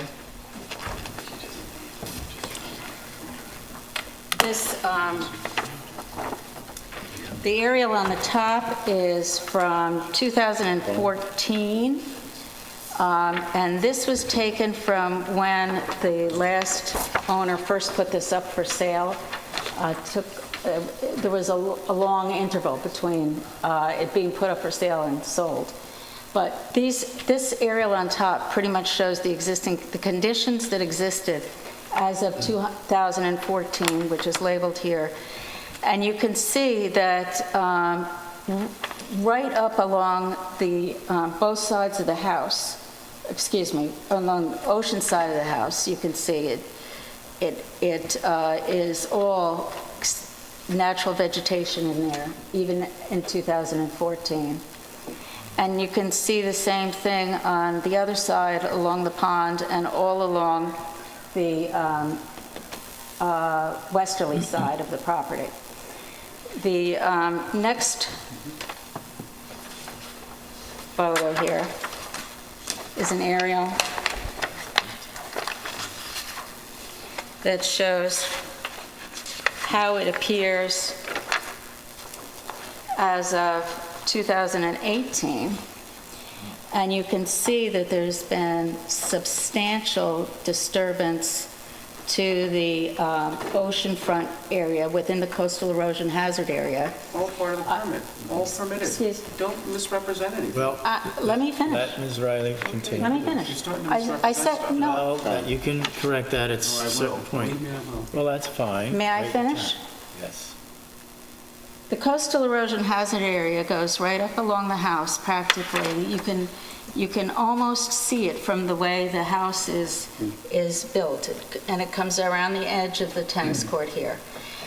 The client did get a permit from the building department for revegetation in the coastal erosion area.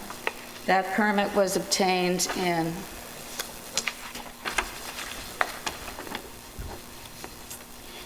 May 16th, 2017. It's expired now. No, it's been renewed and renewed. Okay, that's new. I mean, It was renewed back in June. okay, but the point is that there's been no revegetation or very little revegetation.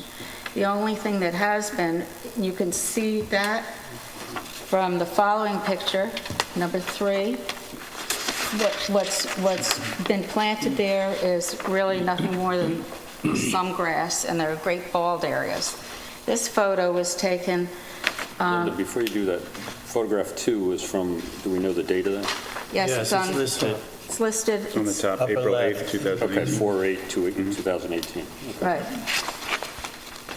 And this is from a week ago, this one that's number 3. And you can see from this one that there really hasn't been any planting that's gone on except some grass has grown up. This was taken from the roof of a neighbor's house by my associate, actually. So the other thing that's gone on is this summer, in the 2 weeks leading up to Labor Day and including Labor Day and over that weekend, the entire neighborhood was disturbed by really insistent, nonstop jackhammering that really disturbed everybody. The jackhammering apparently was related to taking out all of the terrace around the pool, the brick patio around the pool, which you might say, well, that's a good thing. They've taken out pervious surface. But it was done without any permits whatsoever, and it was done against and in spite of the protests of many neighbors who were, driven out of their minds practically by the hammering that went on for weeks. Also, the tennis court pavilion, or what's referred to as a pavilion in the application, and this is part of the current application, requesting demolition. You can see the pavilion here on the first page next to the tennis court, kind of between the tennis court and the pool. I'll put it down for the camera again. This was also demolished without permits.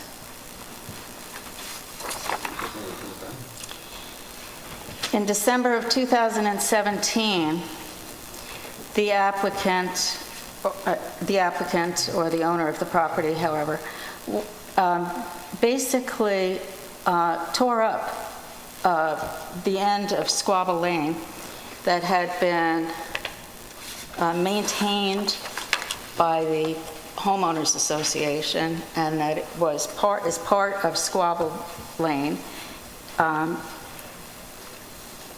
And that's your next photograph, number 4. And they were in the process of doing something that looked like maybe putting in gates. I don't really know, I can't say that for sure, but it sure looked like there was some work going on there on either side of these things to put in gates. I went down to the building department, as did some other neighbors, and complained about that, and I was told that they needed permit applications to put in gates. The last photo here shows at the same time that road was torn up, or the end of the road, to make it look like his driveway. It was actually torn up to sort of make it appear more like a driveway instead of what it is, which is Squabble Lane. And alongside of that, there's a photo of some of the disturbance that occurred to my client's property with right next to Wickapog Pond while that was going on. So, Is that Squabble Lane, that area that was torn up and looks like re-bluestone, is that a right-of-way for the whole community? Squabble Lane, it's hard to see on this, I'm going to show you on the survey that's here now. Squabble Lane actually goes from Pleasant Lane all the way, as it's shown here on the survey. You see this dark line? This over here is not owned by the applicant. It's Squabble Lane. Squabble Lane is 3 rods wide. It's almost 50 feet wide. It's not paved that much. The paved portion is much smaller, but you can see where his property line is along here. This gravel parking area is, in fact, part of an easement that dates back many decades, from way before this house was ever here. And there's a pedestrian easement, and this is for the other owners on Squabble Lane down in. But the area of the road that he unilaterally tore up and replaced to match his driveway is more than 100 feet along Squabble Lane. And the reason I know it's more than 100 feet is because it ends right next to the fire escape. Hydrant.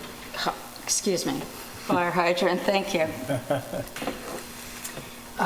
Which is, and all the way to the end. Anyway, you can see that he's got 2 driveways here. Besides the gravel parking area, there's a driveway that goes up to his entrance area in front of his porch, where he is proposing a significant expansion. And there's another gravel driving area that's back here by his garage. Those were pre-existing. I mean, that was part of his original approval. But what he's done basically is remove Squabble Lane, this portion, from here all the way down to here without any permits.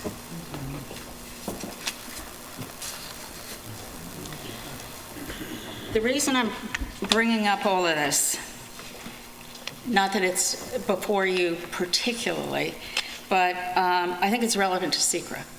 And I did not, although I really researched this file thoroughly, I did not get Chick's memo. I was in here yesterday, and I was in here again today. Only received it this afternoon. Pardon me? It was only received this afternoon. Okay. I was here at 2:30 looking for, so anyway, I would like to get a copy of that because I too reviewed the SECRA Part 1 and saw things that made no sense to me, like the proposed disturbance being listed as 0.3 acres only. There's no way it's only 0.3 acres of disturbance. And it said that there was going to be no excavation whatsoever. That seemed odd to me. It said it's not being done in multiple phases, yet the site plan that's in front of you here, submitted by the applicant, shows a number of things that are not addressed in his application, including, but not limited to, the dock on Wickapog Pond. Now, I'm sure the dock isn't part of this application because there's been no permit or application submitted to the trustees yet of the town or to the DEC. It is DEC regulated areas. And, you know, I know that this board or the building department doesn't generally accept dock applications until the other permits have been granted. And my point, though, is that there are things going on in here in spurts, in dribs and drabs, some of it permitted, some of it not permitted, some of it addressed by this application, some not. I think SECRA needs to look at the whole thing, not just what he's asked for in the application, but also what he's showing on his site plan that he submitted with the application. Site plan brings me to another point, which is that there is no survey submitted of the existing conditions, at least not one that I could find. And that's important because my clients say that there were literally bulldozers moving earth around in the coastal erosion area. And I think there are topos in conjunction with the previous applications. I'd like to see a survey of the current conditions, which will, first of all, show you some of the things that have been changed, like removal of the terrace and the pavilion, but will also show you what the topos were originally and what they are now in the coastal erosion area. And that's a requirement under your code, submission of a survey. There's no survey here, and I think it's maybe not even a complete application without that. My client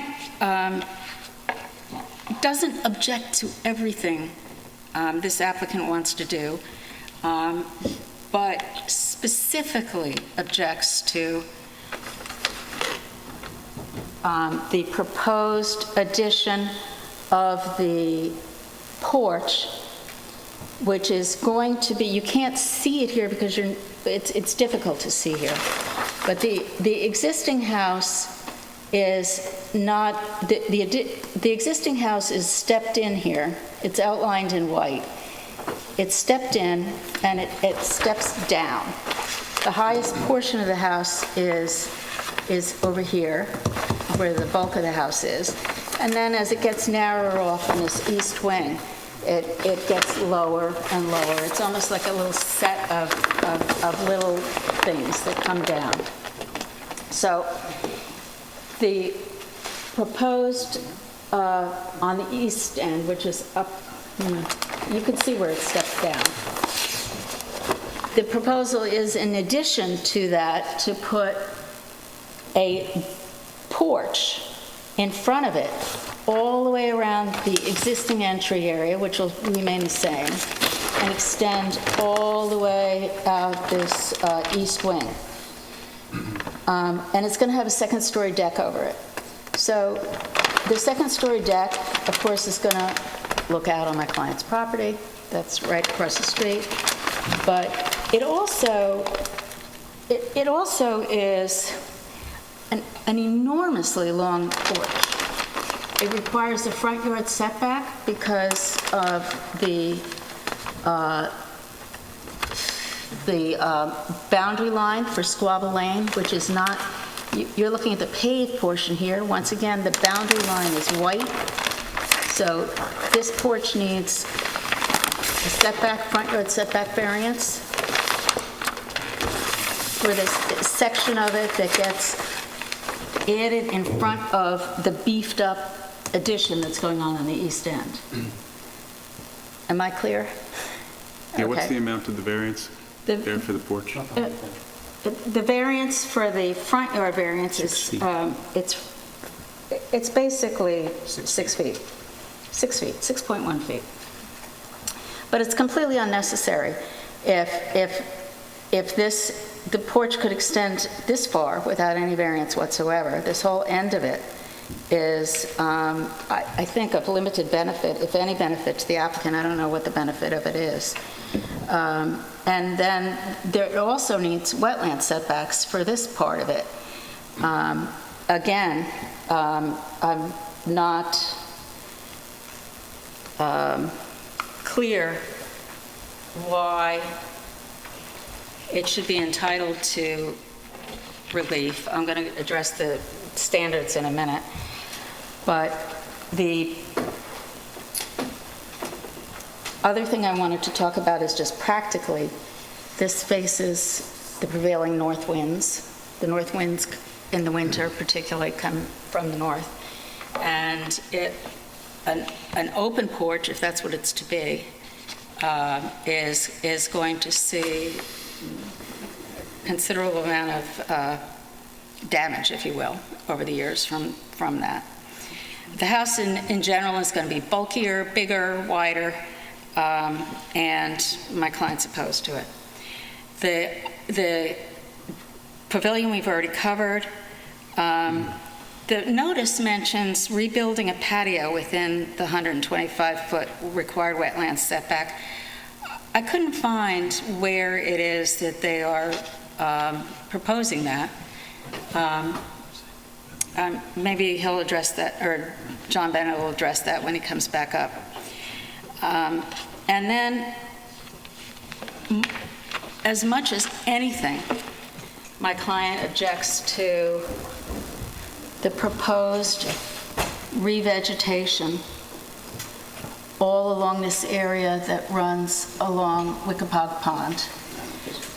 For one thing, it has substantial growth in there now that provides privacy. It provides drainage benefits for, the usual kind of wetlands benefits, filtering out stuff, and it's really kind of greatly, it's dense vegetation in there, except for some areas that he cleared. The bottom line is also that if I think this needs a deeper, more thorough environmental review, particularly as it pertains to the wetlands and the species that are there. There's been sort of a statement that these are all non-native species, all of it along there. I don't know. I'm not an environmentalist. And I also am limited in terms of what I can do to go back there. I would like to ask the applicant for permission to allow an environmental consultant that we hire to look at the species and look at the property and look at their plan, which I couldn't get a good copy of because the landscaping plan is huge and it's color, and I saw it. I tried to. You don't want to carry it around anymore? If you'd called my office other than at 4 o'clock. all right. So I'd like to, it's going to be adjourned anyway for the applicant to get this extra information to the Nelson Pope and Voorhees. And I would like to get his permission to allow us to look at the areas of the property that we can't see from the road, and to compare the existing vegetation with the significant documentation we have of what was there originally, and maybe to propose something different, maybe, than what's being proposed here. Okay, Thank you. all right. Mr. Bennett? Well, Hold on, before you do that, Yes. Ms. Riley, you can Yes. have these 2 copies? That's great. Thank you very much. Just a couple of things that the board realizes. Give Diane a copy, please. There's no revegetation happening down here towards Wickapog Pond into the wetlands. It's just taking out native species, which we have identified. And Non-native. Non-native, excuse me, non-native species, and replanting it with more appropriate species. We're not going into the wetlands line. There's not going to be any disturbance in the wetlands. It's just taking plants and non-native species and replacing them with more appropriate. It's the first time I've ever heard anyone complain about revegetation to put native species back where non-native species are. I've heard people complain when you're going to do a Phragmites removal in the wetlands, because it's concerned that in digging up the Phragmites, you'll, in certain instances, in certain methodologies, you will have do impact to the wetlands, but that's not the case here. Let me hit on a couple of things, and then, of course, we'll be adjourned, but I do want to address these things. Now, these concerns, everything I've heard here is a lot of big nothing. Nothing that should give you pause at all. And this is a bit of a misrepresentation. This area was cleared, and Steve Marotta is here, pursuant to a coastal erosion management permit to remove certain species and put in more appropriate species. So in order to do that, it had to be cleared. Steve, could you talk about that? That area, it's the area to the south of the house. Yep, so we applied for the permit to remove non-native species. It's all tangled up. We had multiflora rows. So we preserved what we could, which was you see a clump of bayberry, I guess, in this image. We preserved this clump of bayberry, and then up here, this darker green, that's all bayberry. So we went to wherever the natives, the pristine native species picked up again. So the removals occurred where there was non-native plant species all mixed within that. The proposal is to replant, and it's been approved. It wasn't planted within the permit allowance of a year, but we got it extended in June for renewal. So it's just the client just needed more time to decide on, the appropriate contractor to do the work.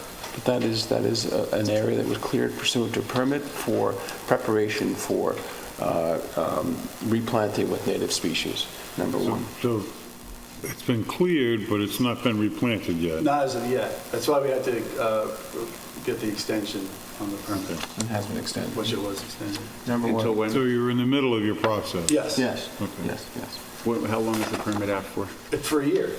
So a year from last June, so until June 2019? Right. So that's again, that's not a violation. That's part of the actual process.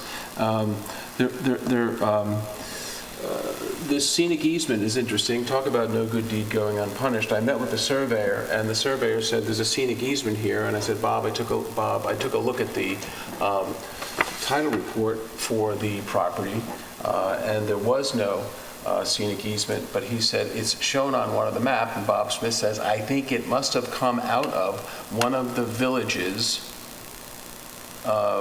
permitting process. So quite the contrary to what Ms. Riley said about me saying then it doesn't exist. I specifically told Bob, as part of our, what I think is our professional responsibility, to show it on the map as if it was recorded. So no one's trying to escape any conditions of any sort of permits or anything like that. There is no scenic easement recorded. I don't know why that didn't happen. This all happened 20 years ago. I don't know what the follow-up was. I had nothing to do with it. I didn't even represent the person when they owned it, but when it came time to question whether or not to put this scenic easement on the property, Bob Smith, a local surveyor, and me, a local lawyer, surmised that it must have come from one of this board's approvals, even though it wasn't recorded, so we put it on there. So no one's trying to escape any sort of conditions. Let me talk to you also about seeker. There is absolutely no seeker issue whatsoever in this case, and Wayne will tell you that without hesitation. This is a type 2 action. It's activities related to a construction of a single-family residence. The only reason seeker comes up is because the village continues, and it's never become an issue, so no one presses the point. The village continues as part of the wetlands applications to have people fill out a long-form environmental assessment form. So the local bar and the local surveyors and local land use people, instead of being pedantic and saying, hey guys, that's a type 2 action, you can't require a long-form environmental assessment form, have said, you know, if the village wants to ask for all that information, they could just put it on their wetlands application, so we'll just give it to you. But to suggest that there's any sort of seeker moment or any secret issue at all here, I am confident that your council will tell you that's simply not the case. This is a type 2 action under the State Environmental Quality Review Act. Squabble Lane, the guy repaved Squabble Lane. He hasn't prevented access to anybody. He hasn't tried to remove it. I don't understand where repaving it, and there's no prohibition against him repaving it. It's a private road. He has use of it. Maybe people should be thankful that he repaved it. And it doesn't go all the way into his property. It stops here. The width of it is not as wide as the rest of Squabble Lane because there's no need for anyone else to travel down it. That's all. Beginning and the end. Didn't do anything evil. Didn't try to usurp anybody's deeded rights to Squabble Lane. Nothing of the sort. Nothing of the sort. We talked about the removal of the tennis pavilion and the removal of this brick, very, very, very solid, impervious brick area around the patio. Yes, there should have been a permit. The building department came down. We stopped. We haven't abandoned it. Presumably everyone would prefer of us not put this back, which is exactly what we could do because we haven't abandoned any use of it. But part of what we're doing with this is to try to take it out, put more pervious area, and do away with the pavilion. So again, I'm sort of scratching my head, other than the fact that it should have been permitted, as to why we're being beat up on that. But those are some of the things that I wanted to highlight. And we'll provide the information that Wayne provided. I unequivocally have absolutely no intention of letting a third-party consultant on the property. That has never been requested before. To my knowledge, that's never been required by the board. That's never been demanded by the board. You have Aries Design, who's fully competent in looking at this stuff. You have Chick Voorhees, your own environmental consultant. If there's any questions about the quality of the species that exist on the property, or what they're going to be replaced with, this board, Mr. Voorhees, and our wetlands and planning consultant can give you all that information, as has been the policy of this board in reviewing wetlands applications since 1990. Linda said that there was a variance for the tennis court? Yes. If there, yeah, it would have had to have had a variance. Do you have a copy of that variance? No, I don't, but I can get that. Okay. Yeah, yeah. It would have had to have a variance. Just we can see what the conditions and what was. Absolutely, absolutely. We'll go through that again. I mean, I don't know when they did the tennis court. Was that when the pavilion was built also? Could be. Let me find Yeah, that so out for it's- you. Yeah, I'll find that out. I'll find that out. But interestingly enough, I haven't seen any real proof as to the harm to anybody that would result from this construction. But in any event, I'll ask you to adjourn it. We'll come back with all the requests from both council and the board.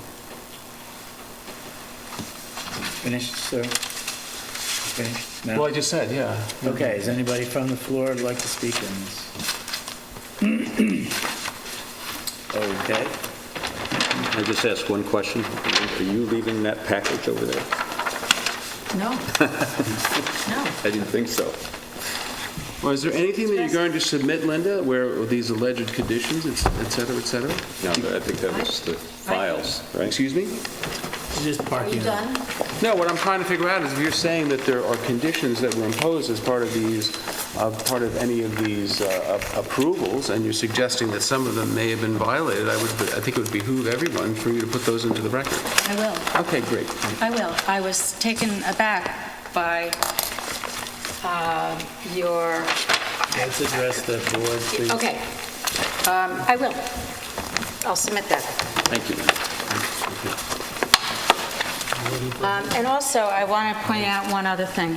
I will submit it, but it doesn't just cover this area that's marked as a scenic easement. It goes on to talk about all the property in front of Ickapog Lane and in the coastal erosion area. But I'll submit that for the next meeting, ahead of the next meeting. Okay, so we will entertain a motion. I move we adjourn this application for all purposes. Second? Thank you. All in favor? Aye. And aye.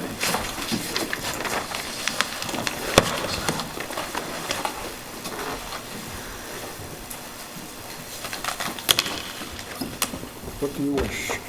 We wish to have... Ready? 3015? Yes, 3015, Oded Nachmani. Evening, members of the board.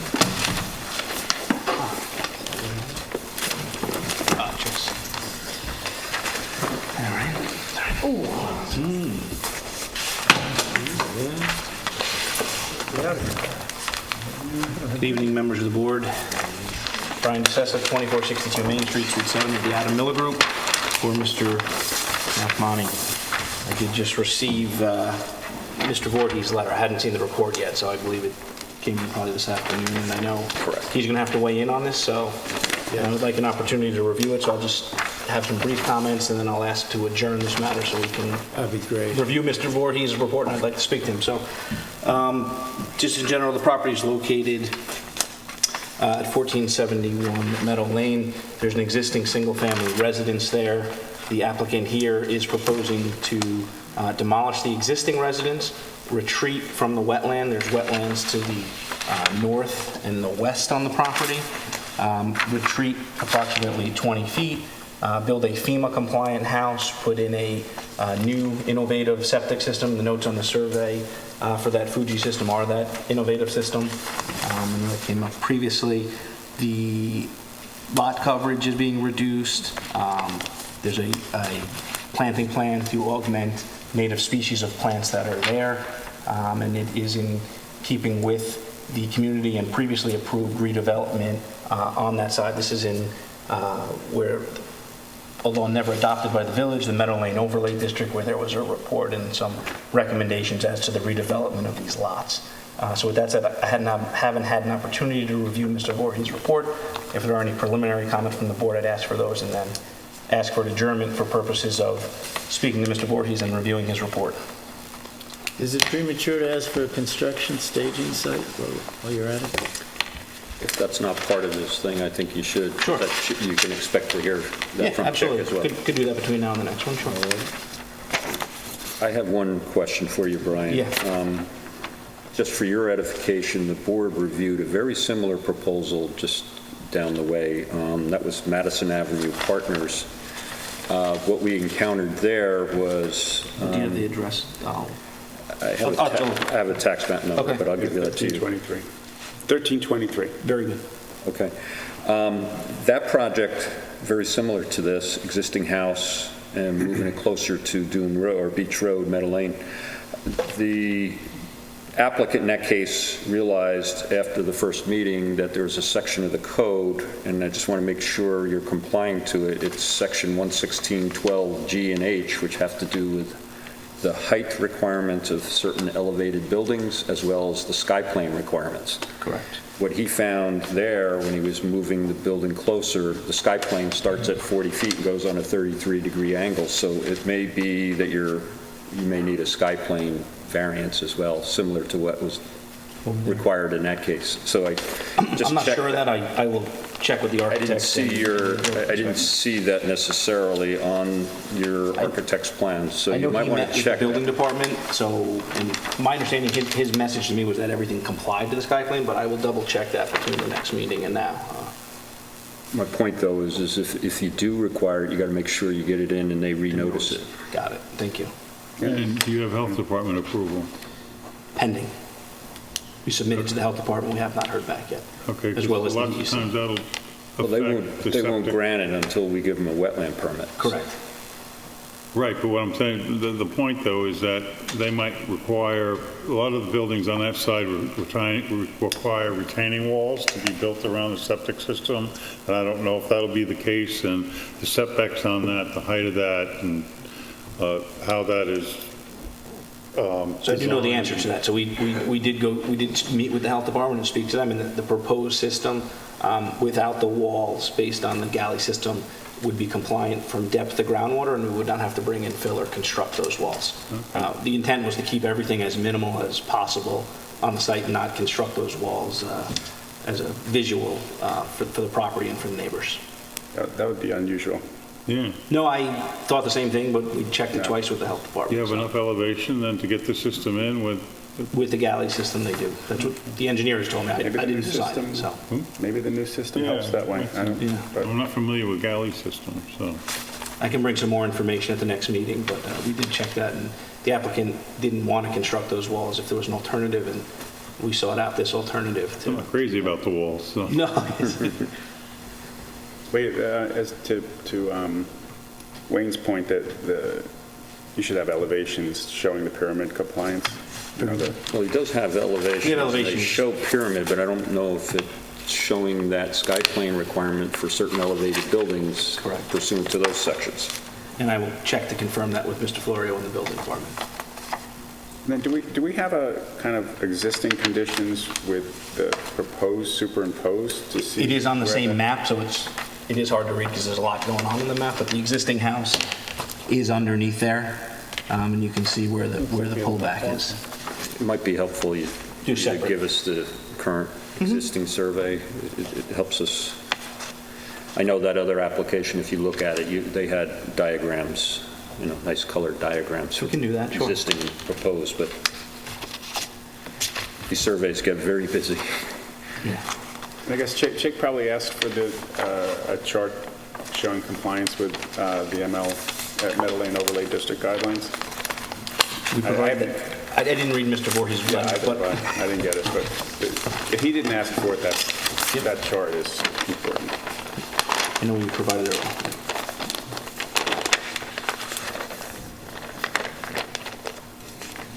Yeah, he didn't ask for it, but that is something, We provided it in a narrative, but I could put it on a chart so that it's easier to follow.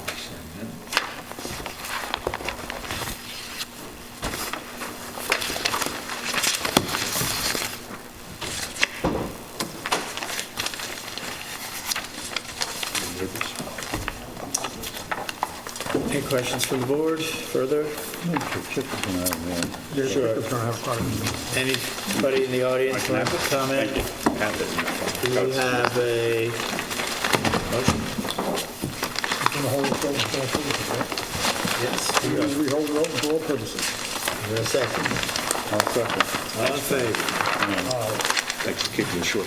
Why, without Chick, I don't want to waste more time. It's getting late, so. And that date of that meeting, it's held open to is just on. Our next meeting in November, the work session is on the 27th, and the meeting is on the 29th. hopefully, if you got all your revised information, it would be in well before the 27th. Very good. Thanks very much. Have a good evening.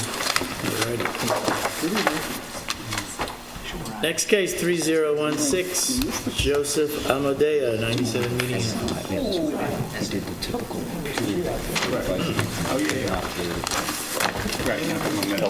Okay.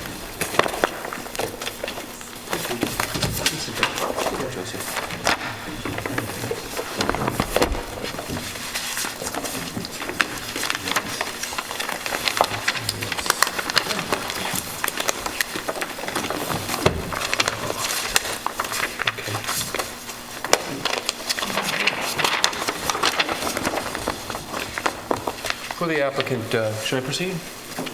Oh, great. For the applicant, John Bennett, Bennett Reed, this is a fairly common application to take a pre-existing non-conforming two-family, or rather multi-family, I should say, house and add to it within the 50% limitation that's contained in the village code. So the property is on the north side of Meeting House Lane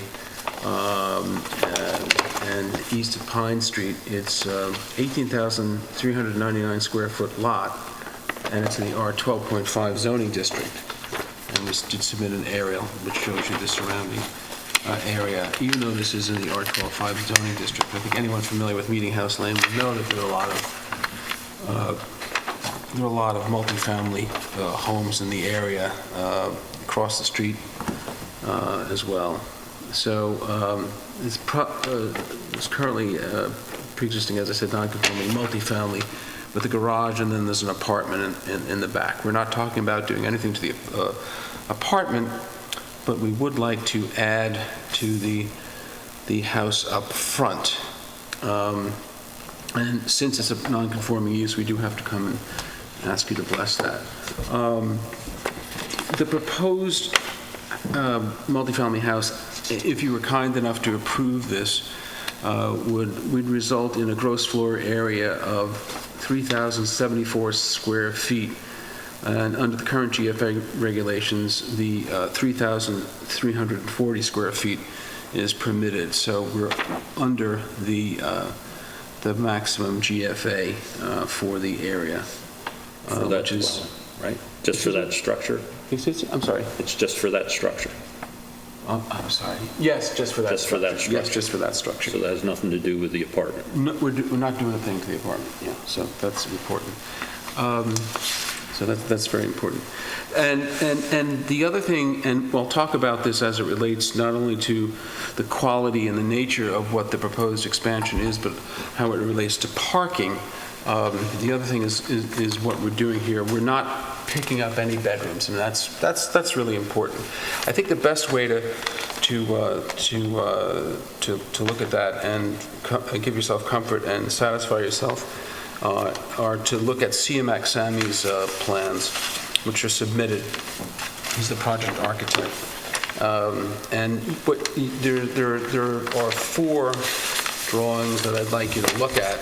And what they are, the existing first floor plan and the proposed first floor plan and the existing second floor plan and the proposed first floor plan. So let me go through them if I may.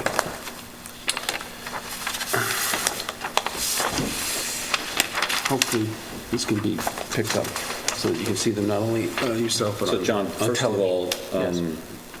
We have in our possession a copy of the survey and a copy of plans received today. I'm just Part of looking the at something that was stamped today. Is there any difference between those and what was submitted with the application? Not that I'm aware of. I'm surprised you had anything submitted today, because these have been what the plans that were submitted. I don't know. But what I will do is, they submit under cover of a letter? No, they just say October 25th, so.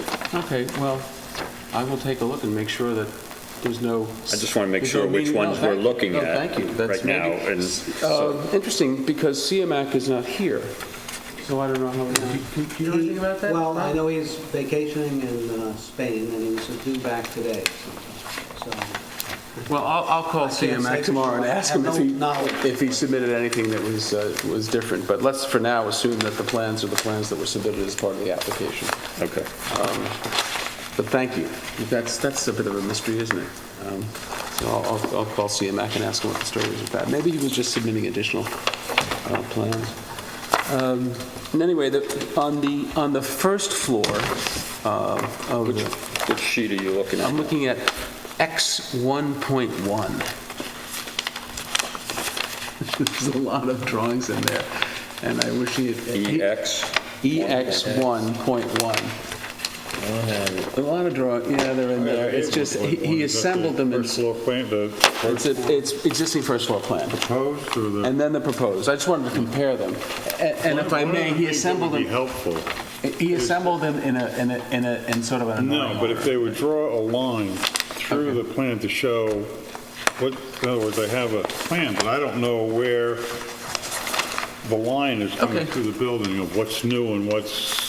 We'll do that. Tries to do that by shading, but By shading. Mine doesn't have any shading at all. Okay. although the blue is proposed and everything else is existing. But some of the blue goes back into pre-existing, so Well, I don't... I get what you're saying. It's shown on the survey, but you should be able to look at it in plan as well. So I agree. Yeah. I agree, yeah.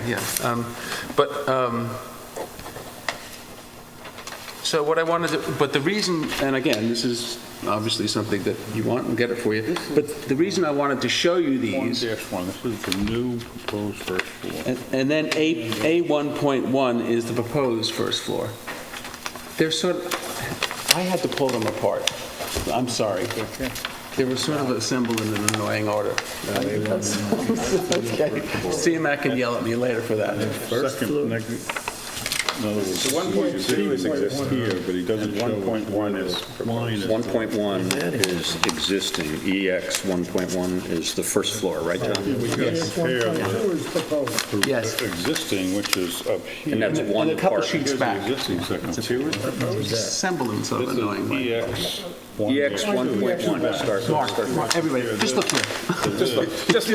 Just look. Okay. The reason that I'm bringing these to your attention is I just want you to show you that there are 2 bedrooms on the existing first floor, and there are 2 bedrooms proposed. Even though the building will be enlarged, we're not making a larger bedroom. Yeah, we're not picking up any bedrooms.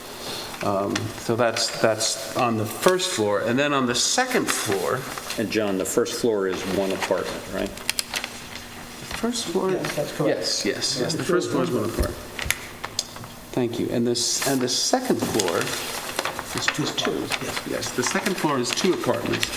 And and so the second floor, look at X 1.2, existing 1.2 for the second floor, and then A12 for the proposed floor. And again, if you can just, it's probably easier just to look at them here, or have them out on the table than to try to ferret them out of the plans. So here is the existing second floor, excuse me, and there are 2 bedrooms. And here is the proposed second floor, and there are also 2 bedrooms. I think there's a reorganizing of the orientation of the apartments, and what I did was they're this way here, and I drew a line to show you that there's one here now. So, but we're not picking up any bedrooms. So each of the bedrooms upstairs has each of the apartments upstairs has 1 bedroom. That's correct. If I may? Yeah, please do. I'm Joe Amadeo. In the original, the bedroom that you're seeing... This is the existing. Right, the existing bedroom. Yep. It's actually a living room and a bedroom all in one. So we're basically just providing a bedroom and a place to sit. But no additional bedrooms, just the 2 bedrooms. And we'll have CMAC indicate on the plans where the additions are happening as well as we have addition shown on the survey. It's reorienting all the rooms. Yeah, absolutely. So that brings me to the second point of why I brought these plans out, was because I noticed that there was a letter from Danielle Franz in the file, and she said that she was concerned. She said, "We have been told that there are only 2 or 3 cars that can comfortably park on this property." So when I immediately, that didn't sound right, so I immediately looked at the site plan. That's what it looks like to me, that it doesn't work. The park. Well, you have 2 cars in the garage, Yeah. two spaces in the garage, you have 2 spaces in front of them, and then you have 2 diagonal spaces. I know, but How it do they looks get like in and out of the garage? You can't get in and How do out. they get in and out of the garage? I'm not aware, is there any prohibition against stacking? Move the cars. Yeah, you have to move the cars. Oh, Sounds like what happens on Hildreth. Sounds like what happens on Hildreth at my house. It does. There's plenty of parking. But by design here. Was that? Where your house is, you have to move the whole street to get out of here. But right now, you It's a have a sore point. garage in the center where you're taking out a garage which has ample turning radius, so Okay. to speak, for the cars to come in, turn around, so that you're not backing out onto Meeting House Lane and it's stacking. Well, Is the that other, what you're the trying other to say? is there's 2 apartments. So if somebody in the front or back apartment wants to back out, but somebody in the front apartment is blocking him, then what does he do? Go knock on the front door and they're not home and then he can't get out of the property? It doesn't seem to work. Okay, well, we can take a You look at that. understand what I'm saying? Yeah, I understand what you're saying. Let me take a look at the orientation. The reason I wanted to show you that we have that is because, I see the 6 spaces, I just don't see how the 6 Okay. spaces work. well, all right, well, Yeah. we'll take a look at that. That's more than a fair point. You have to have the 6 spaces, is that the requirement? Well, here's, the requirement for spaces in multifamily is 2 per unit. So that would require That would be 6. 8, but we're not adding any bedrooms. So my position is that we're subject to the grandfathering rules.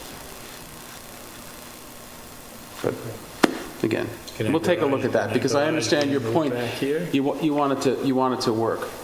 Although it's worked fine so far, but now's an opportunity to take a look at it and see if we can make it work better. Wayne, if somebody wants a variance, does that eliminate the grandfather rule, or does the grandfather rule stay in effect once you want to make You're alterations? trying to balance, Mr. Bennett will have to prove the test, the detriment to the neighborhood and everything else with his proposed expansion. The question here is, you have an existing garage and location, and I think, I don't know who was just saying it, the chairman was probably saying, could you relocate the garage? There's a wide open area in the back apartment area. Could the pool go there?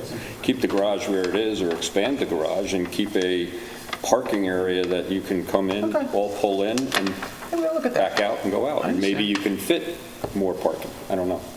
Maybe that makes more sense. I think these are all fair questions. I think relocation of the garage sort of starts to constrict how you're maneuvering here. That's what it looks like to me, yeah. Who has the use of the pool? All the people that live there, or just the primary owner, or? It would be just for the owner. I actually keep them one main apartment, so there's 3 apartments. Over the years, historically, there's been 3 apartments rented. Where do you live? I actually live in Nassau County in Oceanside. Oh, so you're not living on site? No, in fact, that's part of the issue with, there'll be less use of the parking based on my occasional use of the property. I know, but you could sell the building tomorrow, someone could use it differently, so that's the way the board has to look at it. So, let's take a look at that. Take a look at that. Maybe it makes sense. GFA is not counted toward GFA? I didn't see it. This is non-conforming. So it goes to dwelling, and the question is, should you allow an expansion? And the GFA is just an element of that. That's true.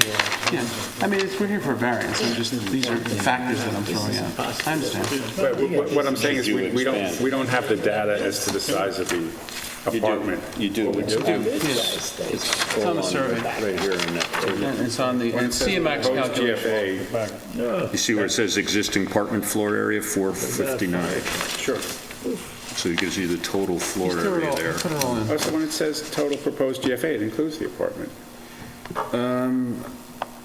They may have. Yeah. Yeah, That was my question. Okay, Yeah. well, that's, yeah, they say total allowed Oh, what- 3,340, and there's what I was talking about was Can you there's no show all the addition, septic there's on no this too? addition to to the the apartment. To the apartment. Right, I understand. Can you show all the existing septic? Because you're putting additions and pools and things in. I don't know if you're Not going to adding have to any go for a bedrooms, new but septic. not adding any bedrooms, but the pool would have to be 20 feet from any septic. Yeah, but that's why I want to... Yeah, no, that's fair enough. Do you It know, shows, the survey shows the existing, and you're proposing a patio over the existing tank. And then you have a little new driveway going over a cesspool, so, okay. Well, yeah, but they show the tank, but they don't show the leaching pool.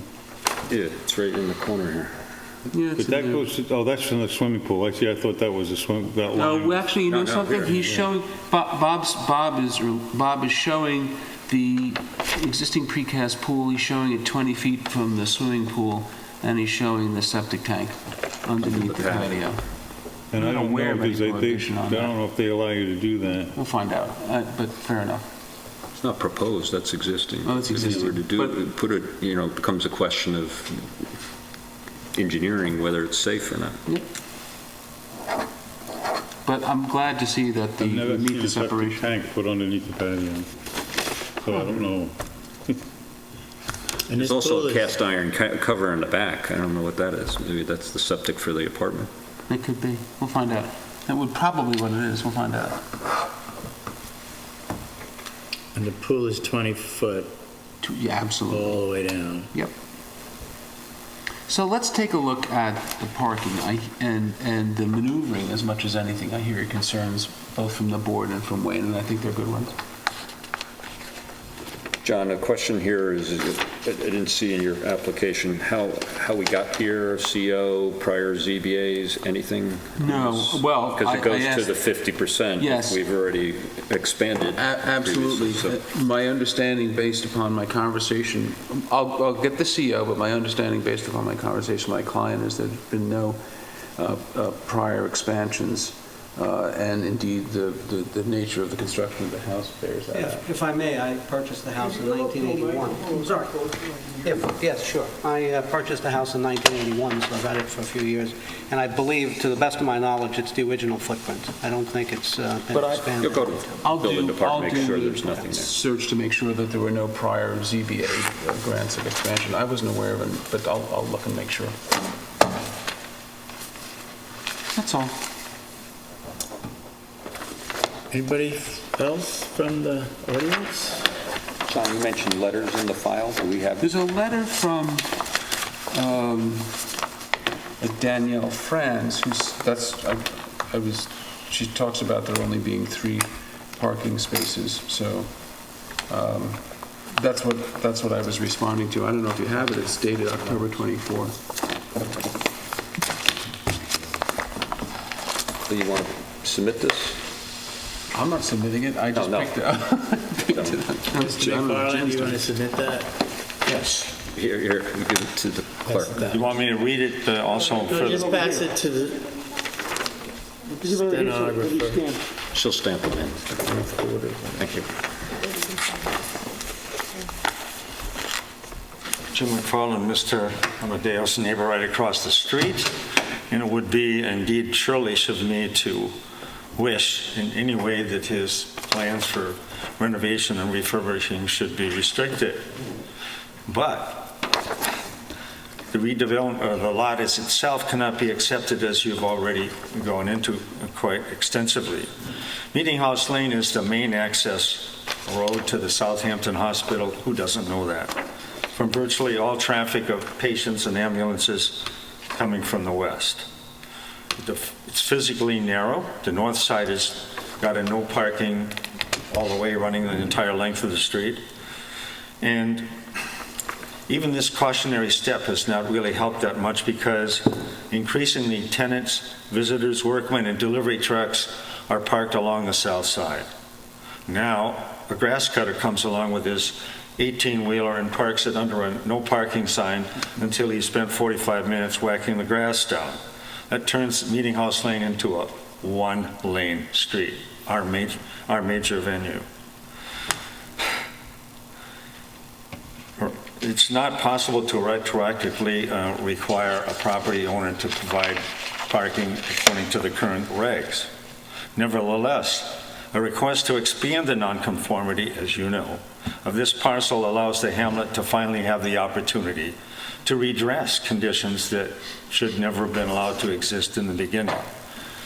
In this case, the number of on-site parking positions is seriously substandard and leads, as you already know yourself, automatically to overflow parking occurring on the lane itself. The zoning ordinance calls for 2 spots, as we've already said. For each unit, that means 8. The applicant is only providing 5 at the very most, and because of the 6, 1 is totally useless and can't be parked on anyway, unfortunately. By the way, this 2 spots per unit comes from a time prior to our present contemporary time, which I would call to each individual his own personal vehicle time. In order to reach an estimate of what we could have for vehicles on this property, you really have to figure there's going to be 2 in every bedroom, which is actually 10 cars. Where are they going to go? I know where they're going to go. They're going to overflow out onto the lane, but I can't morally say that Mr. Amadeo should make 10 parking spots. I couldn't do that. But he should make the best possible effort to give us as many places as he can, because we've already got a serious situation. If you ever drive down there during the summer especially, you'll see what I mean. Now, we talked about the health department briefly, and I just looked at the plan and I thought to myself, you really have the county health department has to look at this spot and determine whether it's big enough or if it's properly placed. Because I see he's probably going to do some stuff down in the basement, and who knows what's going on down there, because we don't have any code or regulations for basements, except if they're there, they're there. In summary, I definitely support his plan to re-renovate. I think that's a great idea, but this lane is really a critical street, and we have to do as much as we can for parking. And right now, as far as the treatment system goes, Southampton Town is buying you a upgraded sewer system if you get all the paperwork through. So that would be a no-brainer in my opinion. So I'm for the project, but we got to do the parking somehow. It's up to you guys. Thank you. I agree. When you're reconfiguring the parking, it's possible you could add another space or so. Okay, we'll take a look at it. I think these are all valid comments, and, I think, God knows, I've been very vocal about getting cars off the street. It would seem to make the property more valuable. Yeah, that's what we'll do. Actually, Jim, I thank you for your support. And, All right. Is there anybody else who'd like to speak on this project? We're going to, can I get a motion to adjourn for all purposes? So moved. All in favor? Aye. Thank you. And I need a motion to adjourn for that. Not yet. no. No. What else is there? You got 2 Oh, we got two things here. I know. Right. We are looking at consideration of judicial settlements. The other thing is you have the 2 that we didn't really close out for Oh, okay. No shows. Okay. Let's do this. A little bit more space, though. Number 1, 472 First Neck Lane. Thank you, gentlemen. We're moving on. Okay, thank you. 472 First Neck Lane. Is there a motion to accept this proposal? Which was, what was it? It's on First Neck Lane. It basically stipulates that they are removing an Article 78. The applicant happy with this resolution? The Giffra and Stevens, this is nothing other than a stipulation of discontinuance of the Article 78 proceeding. They're withdrawing it. Now, we've negotiated some things. I don't think anybody, this is all public record. Everybody in the building department knows, everybody knows. We've negotiated a amended plan, but there's a private stipulation that says we're going to come in and give you the amended plan, and we hope that you like it, because we actually all like it. But if for some reason you don't like it, we get to build what you approved. Okay. But we really hope that you like this new one, because I think it'll make everybody I move happy. we accept the consideration of judicial settlement on 472 First Neck Lane. All right, I'll second. All in favor? Aye. And aye. Now, you were the attorney for both of these. Yes. Is everybody happy with the Lynch application? You know what happened? We went back to the Architectural Review Board, told them that, pretty much you said, amongst other things, well, if you can build a conforming house, build a conforming house, which would put the pool behind the front yard. And I think we hired a new architect. The design was more appropriate. It was the same size, but it didn't look like a formulaic spec house. A little bit more homage to the neighborhood, and they all liked it. So wonders never cease. Okay. So we're just going to dismiss the suit against you guys. See, I told you if I had to sue you or the ARB, I'd much rather sue them. Turns out I don't have to sue anyone. But the Can house we get a has been motion? changed from what it was. Yes. Can we And get the a, pool will fit The pool will fit in the back. conforming location. He has Okay. his pool. can we get a motion on I approving move this on Christopher and resolution? Jean Lynch, 58 Roscoe Drive, we accept. I move we The judicial accept settlement. this resolution. Second is there. All in favor? Aye. Aye. All opposed, and aye. Who's opposed? Nobody. Nobody.